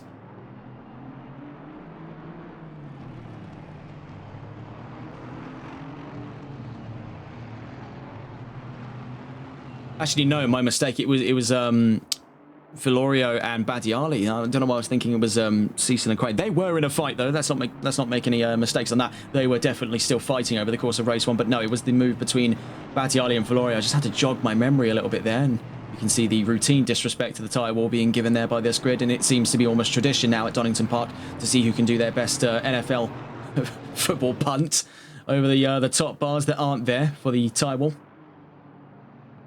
Now, the two-wide formation begins, and really, the question is, how do the cards get played here? How do the dominoes fall in? How do the puzzle pieces fit together for this oh-so-juicy debate as to who emerges in second? Moreover, could anyone emerge at the lead of this race besides Christian Lebay? It has been total domination from the word go over the course of today's session. Really, we've been focusing more on the drivers behind him as they are set to get into quite a interesting little fight themselves. Bear in mind, we've still got Kevin Quain in amongst that mix, but no more time left to think here as we're on the cusp of race 2, heading down towards the line. Then 15 cars in all for race 2 at the end of round 4 today in the Competizione Performance League GT4 Pro-Am Cup America Series. When my breath nearly out and completely exhausted, we are green and racing here at Donington Park for the last time today and trying for the inside already in a very similar move practiced on him earlier on. Anthony Vilorio tries for it but can't find it on Giovanni Badiali. The Italian holds on to second, Vilorio in third, and Badiali, dare I say it, is challenging for the lead already. So a fantastic start by the Mercedes. Of course, textbook start already by the 119. We can see further down the line things getting side by side. Carl Martel and Richard Cecil among them there, and off in the background, skipping across the track, I believe, getting a look on the replays here, out through the old hairpin. Who was that skipping around in the background? So it was, if we take a look here, now my eyes are not so great, but that, I believe, was that the 99 of Carl Martel running into some kind of bother there. So we're on board, back on with what is appearing to be the battle of the race lead here. We're on board with Giovanni Badiali, who has had an absolute blinder of a start here in Donington Park for race 2 today. He's not going to be fooled again in his opportunities to try and take home glory here in Donington. He is sizing the inside on Christian Lebay. He does force him to run defensive into the Melbourne hairpin. What is the thought process here by Badiali? It's chess and not checkers in his fight against the 119, heading down towards Goddard's at turn 12. The Mercedes all over the back end of that Chevrolet. This is one of the most invigorating starts we've seen here from Badiali. It's 110% effort from the word go. He is not trying to let Lebay form even an inch between himself and the 119. Between himself and the 998, I should say. Lebay, of course, the 119.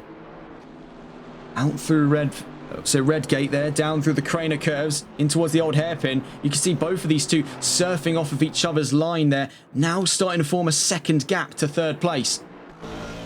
Bit of dust there kicked up in the eyes of Badiali. Up through Starkey's Bridge, and we saw down that opening straight the clear and defined difference in straight line speed between Chevrolet and Mercedes, two of the most popular brands on this field. We still watch with Badiali here up through Coppice, where he was able to solidify the move on Vilorio last race just gone. You see running out wide, trying to conserve more momentum, but he just can't hold a candle to that 6.2 litre V8 under the bonnet of the 119. Heading down into the S's, what can he do here as we head into the corners? We know the Mercedes is quite a sprightly car, even for front engines. Heading out of the S's there, turn 9 and 10. He was better of the two off in through the S's. Down to the Melbourne hairpin, though, much later on the brakes. He's overdone it there in through Melbourne. He's going to have to try and recuperate some of that line at the exit on the second apex there. Down towards turn 12. Must say, this has not been calm or tepid waters for Christian Lebay for the start of this race. The opening 5 minutes have been aloof with the ferocity of the 998 today. So we'll catch on with these two in a moment's time. We want to take a look down the field as we can see a big shift in the climate right now. Clinton Bourne's up to 5th, up and ahead of Byron Forrest after the first couple of laps here. Kevin Crane maintains 4th. Villorio maintains 3rd. Veldkamp up in the top 10 there. John Prine behind him. Christophe Dupois behind him as well. So Prine and Dupois have really surfed the wave here because oh my word, up the order there. That was Richard Cecil. Now, I don't believe there to be a major incident. It did look like he ran off, but the cameras weren't giving us the best of angles of things. That definitely was a run off the track there for Cecil. And it seemed the same story out through the old hairpin. Again, the camera's really not giving us the best of angles there, but we can catch on board with Richard Cecil now at the back of the top 10. He's dropped 5 positions from the race start here. The opening 5 minutes have been slaughter for Aston Martin. Speaking of Aston Martin, Fabiano Bartoletti finds himself sandwiched between Dupois and Gaudreau up through Coppice. At turn 8. Now onto the Starkey straight here. That Chevrolet is going to rocket away. So it's the story of the 2 AMG engine cars behind him. They are clinging desperately to the slipstream, I should say, generated by the 39. Down into turns 9 and 10, but better of the lines, I believe there was Bartoletti. So he does find himself pressed right up to the back end of that Chevrolet. He's also looking to defend here from Gabriel Gaudreau. Dare I say we're looking at 3 abreast down into Melbourne. Almost, yes, as a matter of fact, on the second part of that apex. But the beneficiary of that fight, Fabiano Bartoletti, up to 11th. Down towards turn 12, you can see Alex Albert going for one of the greatest lunges I've ever seen. I think it was him caught up in that incident from earlier on, and he's in the wall. So that is not paid off for him there. Let's get a look at that on the replay. That was the send of the century for Alex Albert. Now, I do believe it was either him or Martel that was caught up in that incident from earlier on. I believe it now, looking back at the footage, it was probably Albert. The car does match the description there. We'll have to get a look back through the footage. But yeah, you can see in the wall, that has not gone well for him today.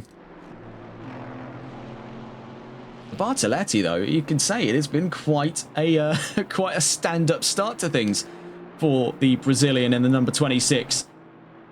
He's now finding himself up in 11th here. He's 6.1 seconds from Richard Cecil. If something goes wrong for his fellow Aston Martin, he could be looking at a top 10 finish. But he's got the very clear goal here of trying to keep Gabriel Gaudreau at bay, and that does not seem an easy task when the number 3 is properly fired up here for a fight of 11th position. That could be kicking off at a moment's notice, so we'll try and stay on board with these two as we take a peek over the wall to see what's going on the podium fight. Badiali and Villorio still very close to one another, and as expected, Lebay has started to open up the gaps here. 2.1 seconds at the last checkpoint between himself and Badiali is up the field and running. You can also see a fight going on at the moment for 9th. John Prine versus Richard Cecil. So yes, upon reflection of the footage, I believe it was Albert that went off at turn 4. Looking here, this is Karl Martel.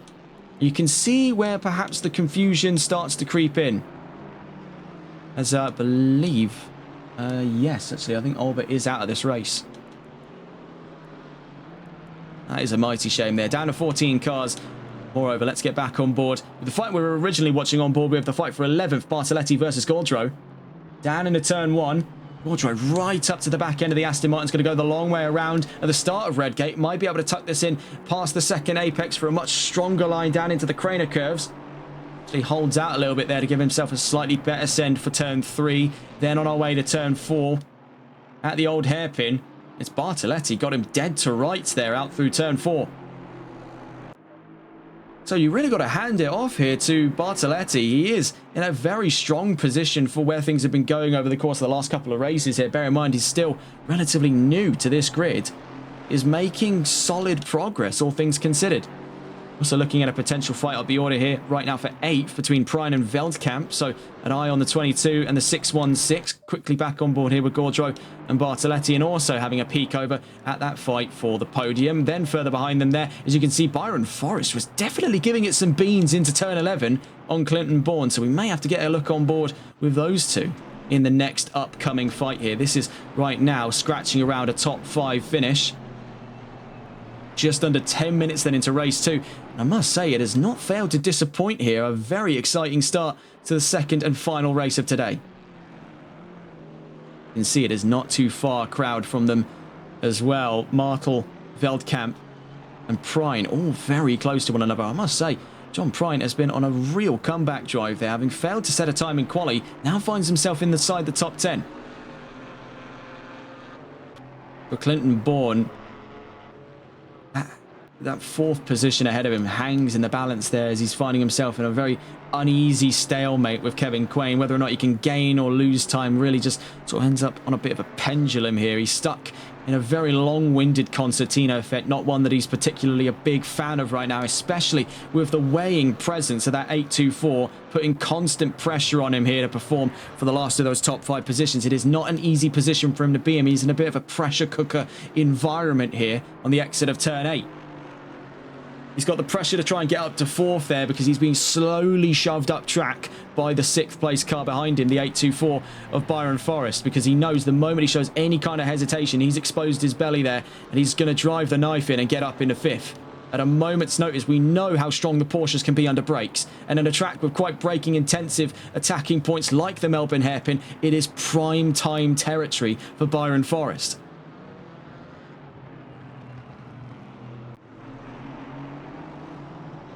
And into turn 12, you can see, again, it just seems to be Bourne's decision to take the line like that. He chucks the car in, gives it a little bit more momentum to play with, and it's helping the Chevy rotate out through turn 12. Now, you're not seeing many drivers replicate this line, but in a bizarre swing of vehicle understanding, it is somehow working for him today.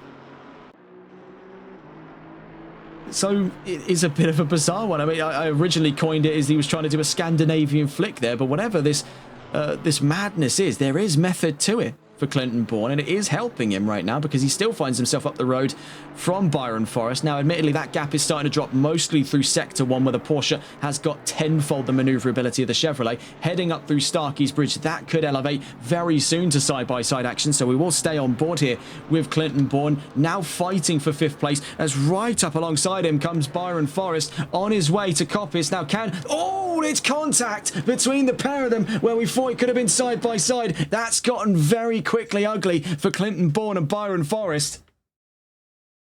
Watching on our displays there, just looking off to the right, we can see that Bourne has been let back through by Forrest, but that got ugly there. If it was going to close up anywhere, oh, that's the sponsor screen. If it was going to close up anywhere, it was probably going to be at Coppice. Now we can see, in amongst the mayhem here, he's lost out position to Martel. Forrest is now up and ahead. Behind him, you can see Cecil and, by the looks of it here, Veldkamp.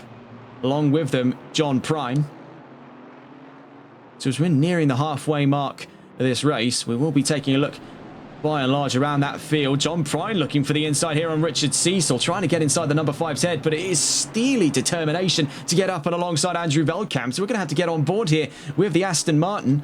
Before time runs out, let's get on board then with the Mercedes as the nearest car to us here on the menus. Heading down into Redgate, turn 1. John Prine goes for an absolute blinder. It's contact between himself and Richard Cecil. That was way too overambitious by the 22. Let's look at that on the replays here whilst we reform where we are.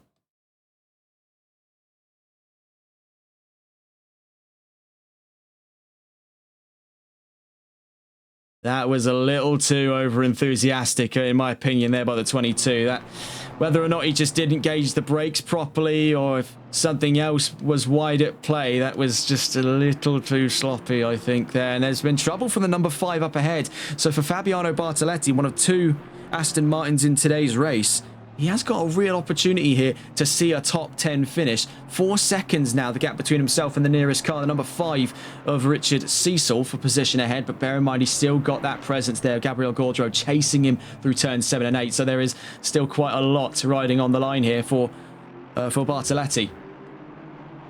But I must say, this is signs of real progress here for Bartoletti. He was a late entry into this championship and has really been able to work against a rising tide of uncertain odds against him. And he's still come out with quite a bit of determination in the face of adversity. So you've got to hand it to these drivers here. Most drivers would buckle under the pressure, but not Bartoletti. Real trooper, that one. Carl Martel in pursuit of Byron Forrest is now dropping further behind after that incident. Clinton Bourne, now, by the looks of it, once again, for the second race running, wrestling uneven conditions, I should say. John Prine now in pursuit of Veldkamp. Goes the long way around. Veldkamp doesn't try for it up the inside there. And after that incident, let's get a look back again at what happened earlier on at Redgate, last lap gone. This was between Richard Cecil, Andrew Veldkamp and John Prine. You can see Prine just goes super late on the brakes. I don't think he gauged the braking zone properly. Wasn't expecting the Aston to go earlier on the brakes, but bear in mind he's riding right on the rear bumper of the 616. That was... Ooh, that should... Yeah, that should be something taken possibly a look at here. We can see Prine now up and ahead of Veldkamp after that move at Redgate. But Redgate's kind of the start of this here, because it seems that Veldkamp is surfing that line for Prine to catch up to Clinton Bourne. That Mercedes riding on his back here, as it were, is going to be trying to get not only around the 22, but then up onto the number 6. And looking back at that incident, really, for... it was Forrest v. Bourne. I really don't know how to report it from our side, because of course we're only able to show you what we see here, and what we get to see is the external cameras. Now, we can save the replay after the race. We're not going to save it right now, and that's for the simple reason that Assetto Corsa Competizione's replay system is incredibly unstable, and it does run the risk of us crashing the game, which is incredibly embarrassing on air to happen, because we're meant to be at a professional company here, and we do not want to see crashes to dashboard on our live streams. As we see now side-by-side action between John Prine and Clinton Bourne. Now, this is all in contention for 7th place. We're on board with Bourne here, the green of 2, as he loses out place down into Redgate at turn 1. Bear in mind, Andrew Veldkamp is going to be clawing at the back of that Chevrolet. So let's stay on board for a moment here with Clinton Bourne.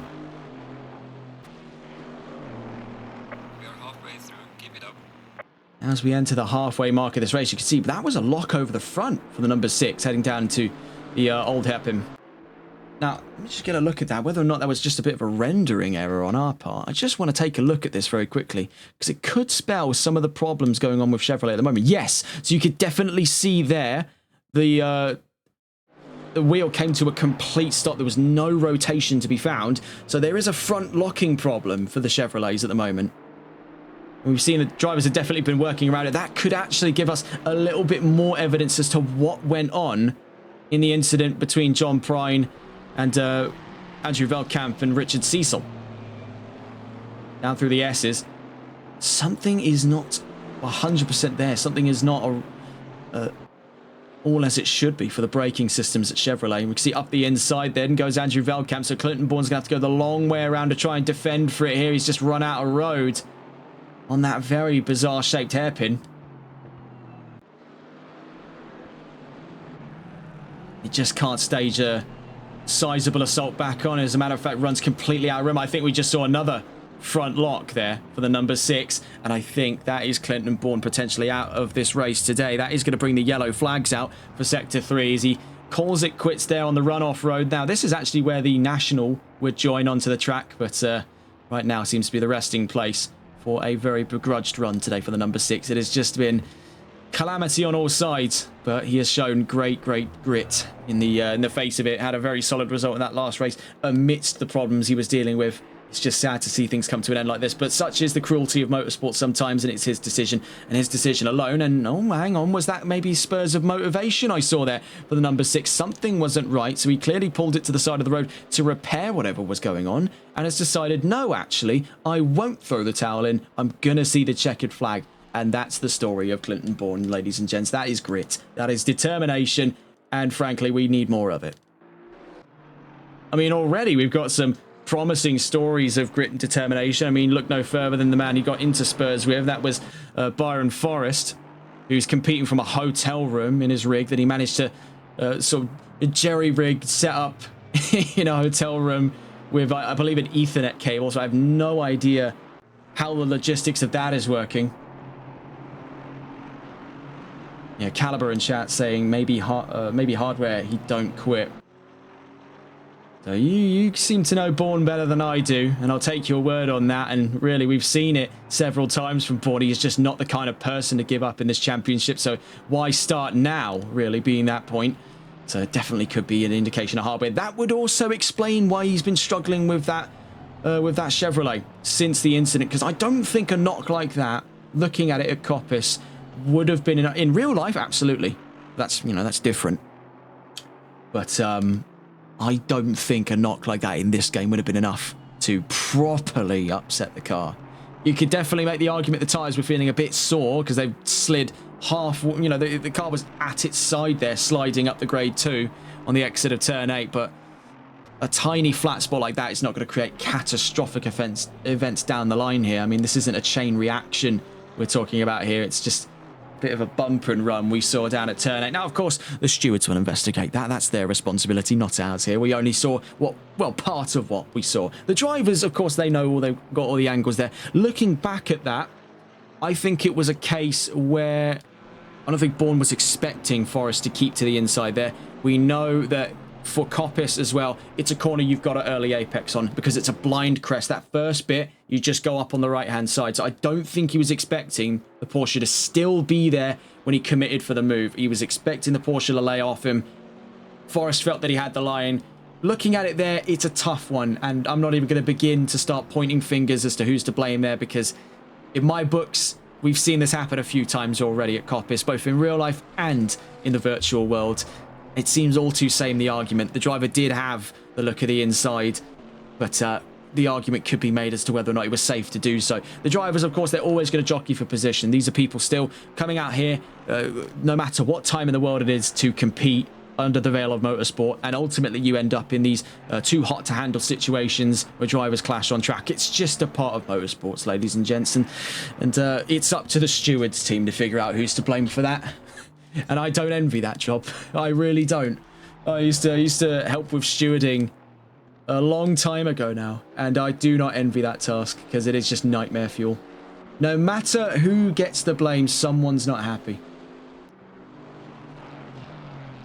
Well, that's that tirade over. We're over the halfway mark then into this race, and by quite a long way as we enter the final 10 minutes of racing today. Christian Lebay once again leads by a 4.3 second gap to Giovanni Badiali, who is once again looking at taking home second place. Anthony Valorio on another podium appearance there is begrudged that his opportunity failed to take advantage of that third place start, much like how Badiali did on him at the race start. Admittedly, that did swing back to Valorio for a time, but the notion was still there that you are incredibly vulnerable for the race start. Valorio by 2.7 seconds at the last checkpoint there in third. Kevin Crane in fourth, Byron Forrest in fifth, Carl Martel right behind him in sixth, and John Prine in seventh place. Behind him, Andrew Veldkamp by not a long way there at turn 11. He's in eighth position right now. Fabiano Bartoletti is now up to ninth. So that is a fantastic turnaround for the 26. Gabriel Gaudreau in 10th. Richard Lynch up to 11th. Bear in mind he was 13th in the last race, and this is his debut to the championship in the 63. So onwards and upwards momentum right now. Christophe Dupois in 12th. Clinton Bourne in 13th. And Richard Cecil down to 14th.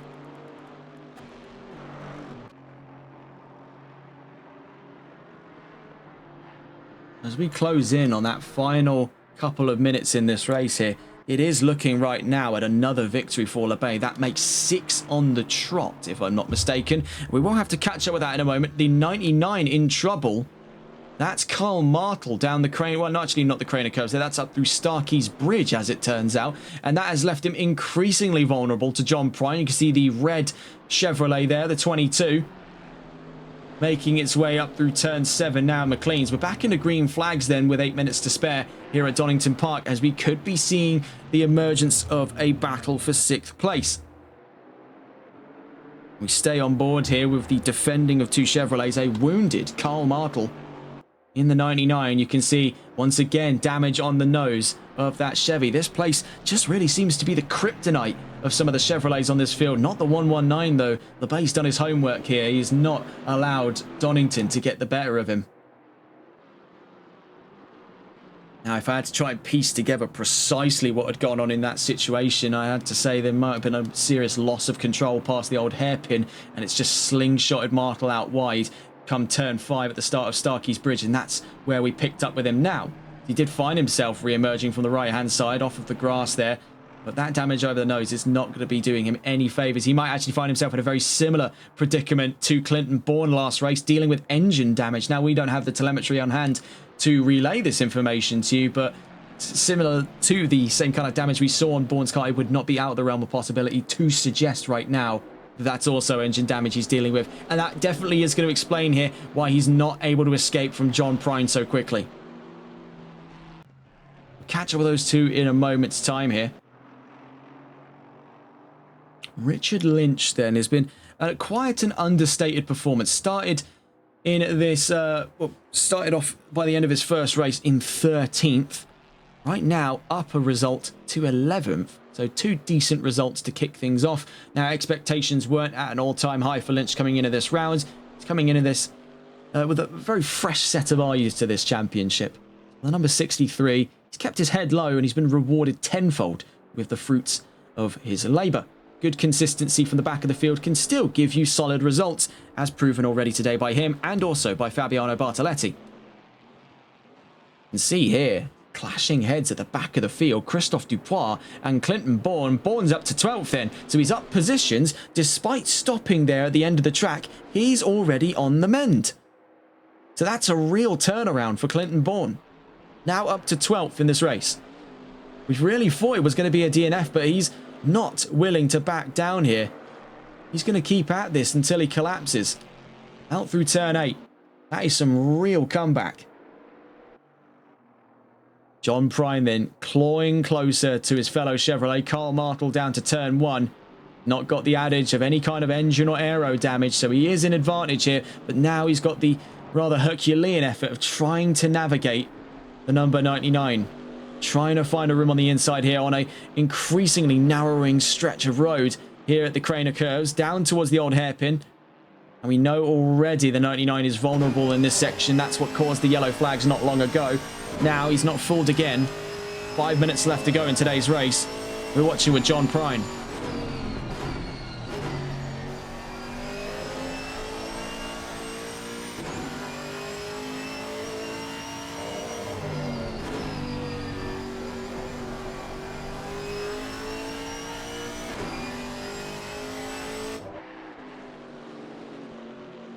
They find themselves in a very uneasy stalemate right now. 0.4 of a second, they're just hovering around one another. Neither of them trying to take the initiative to go for a move. And for Prine's case, you can see already that he has been punished before for his over-eagerness. This is definitely a much more restrained performance we're seeing here in the final couple of minutes of this race. He's just waiting, buying his time here, seeing what Martel's weak at, seeing where he could potentially make a move. And is just playing this a lot more tactically than he did at the start. He saw already that he flew way too close to the sun with some of the moves he was making, and he was making a little too many enemies over the course of today's second race for his liking. So this is a much more tepid performance we're seeing here in the final couple of laps from Prine. We'll catch up with those two later on though. Taking a look up the field, we can see Dupois being caught up by Christian Levay. He's had a very lonely drive then. Had present company from Giovanni Badiali in the opening couple of laps, but he's been able to shake the 998 off his tail here. He's out in nice open air at the lead of this race. 3 minutes 40 seconds left to go.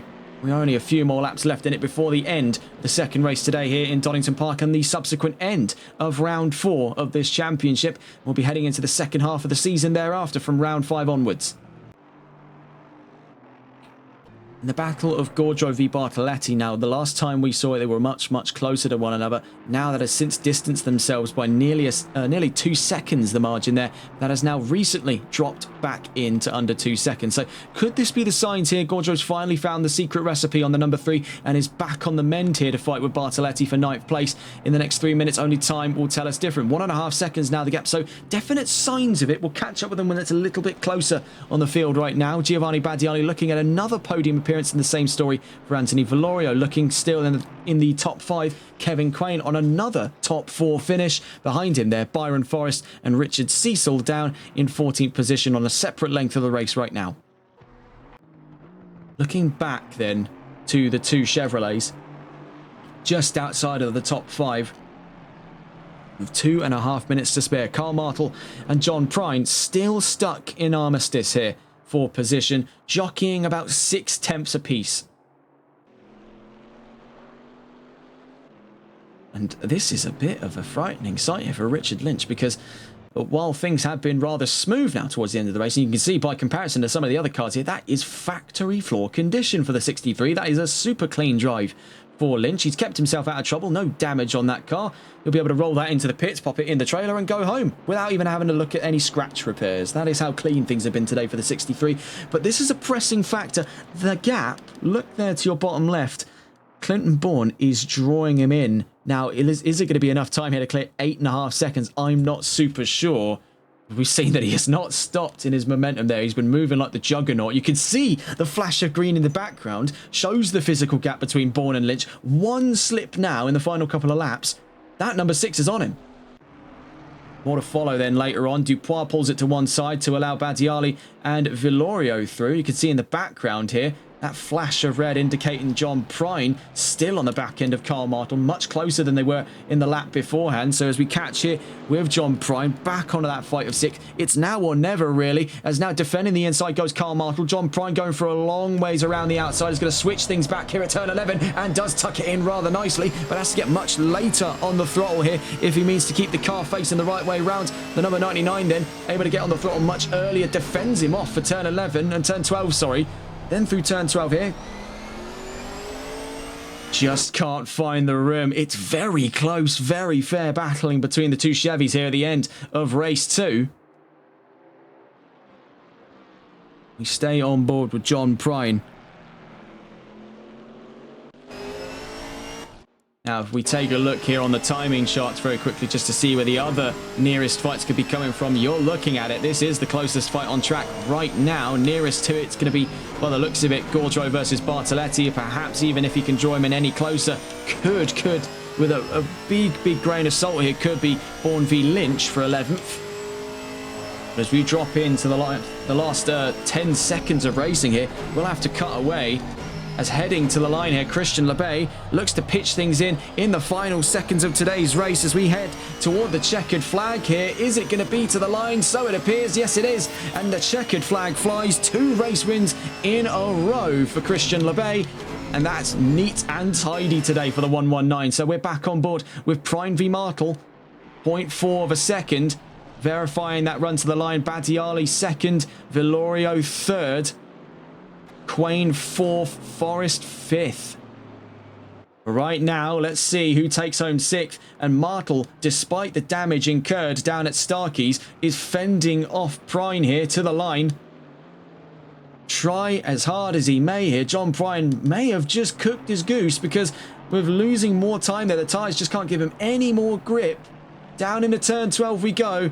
That pretty much spells the end of it. Martel to 6th, Prine to 7th then at the end of race 2. So let's catch on board with the rest of the field. Andrew Veldkamp to the line then for 8th position.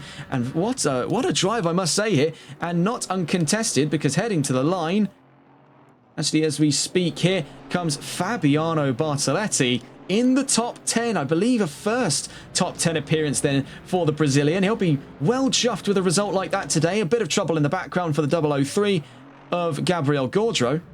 As yes, seemingly very nearly being caught there. You could see, oh my god, that was terrifying. Emerging over his shoulder like a phantom there was Clinton Bourne on Richard Lynch. Lynch to the line then, 11th on a very solid result. Bourne turning things around then for an extra position gain. Up and ahead of Dupois, 13th. And Richard Cecil, 14th. Your winner then for race 2 today, Christian Lebay, 2 in a row, 6 overall this season. A 100% win rate so far in the first half. Unprecedented stuff here in Competizione Performance League by Lebay. He has held this with an iron vice, becoming of a champion. And he could very easily tie the knot on this by the end of the championship here. I'd say even looking at this progress right now, even by about round 7 or 8 here. Fingers crossed, touch wood. So, Lebay wins for the 2nd time today. Badiali on the podium again. Villorio on the podium again. Quain in the top 4 again. And Byron Forrest in 5th. Carl Martel 6th. John Prine 7th. Andrew Veldkamp in 8th. Fabiano Bartoletti in 9th. Gabriel Gaudreau in 10th. Richard Lynch on an improvement from 13th in race 1 to 11th in race 2. That's a great turnaround for the newcomer on the grid. The 63 then just outside the top 10. Ahead of Clinton Bourne, who turned things around for one overtake after we thought him down and out. He's to 12th. Ahead of Christophe Dupois. Richard Cecil on a race to forget today finishes 14th. 2 DNFs from Alex Albert and Graham Green. Well, what a dual set of races we have had today. and a double win by Lebay, a double podium by Badiali, and a double podium by Valorio. These seem to be the three kings of the championship right now, as it were. We'll see how things stack out in the second half of the season. As now we take a look back to the calendar to where we'll be next with the Competizione Performance League. We'll be heading to Imola for round 5 of the championship on September 16th for the recording time in the UK. That'll be September 17th at 1 AM BST. We're back into the 60-minute format races then for round 5, a whole hour and a mandated pit stop fuel and tyres for that one heading into round 5. Then to Watkins Glen, back onto the double sprints, and Zolder for the double sprints for 2 in a row, and then the final round back into the 60 minutes at Misano for the final round of the championship on October 7th, 2025. Now bring us to the end of the GT4 Pro-Am Cup America Series, and what an opening round it has been. A very big thanks then to our sponsors over at Malois Transport and AssurAction Transport Expert for being the sponsors of this championship. Wouldn't be possible to bring you these broadcasts without their continued support. And what an opening half to the season it has been then, ladies and gents. That's all from us here on TRTN. If you're joining us for our next available broadcast, it'll be at 7:30 p.m. BST for rounds 3 and 4 of VSR Phoenix Season 9 as we head to Heusden Zolder in Belgium for the Circuit Zolder. That's all from us, though. Have a wonderful rest of your evening or morning, wherever you are in the world, and take care. Good night.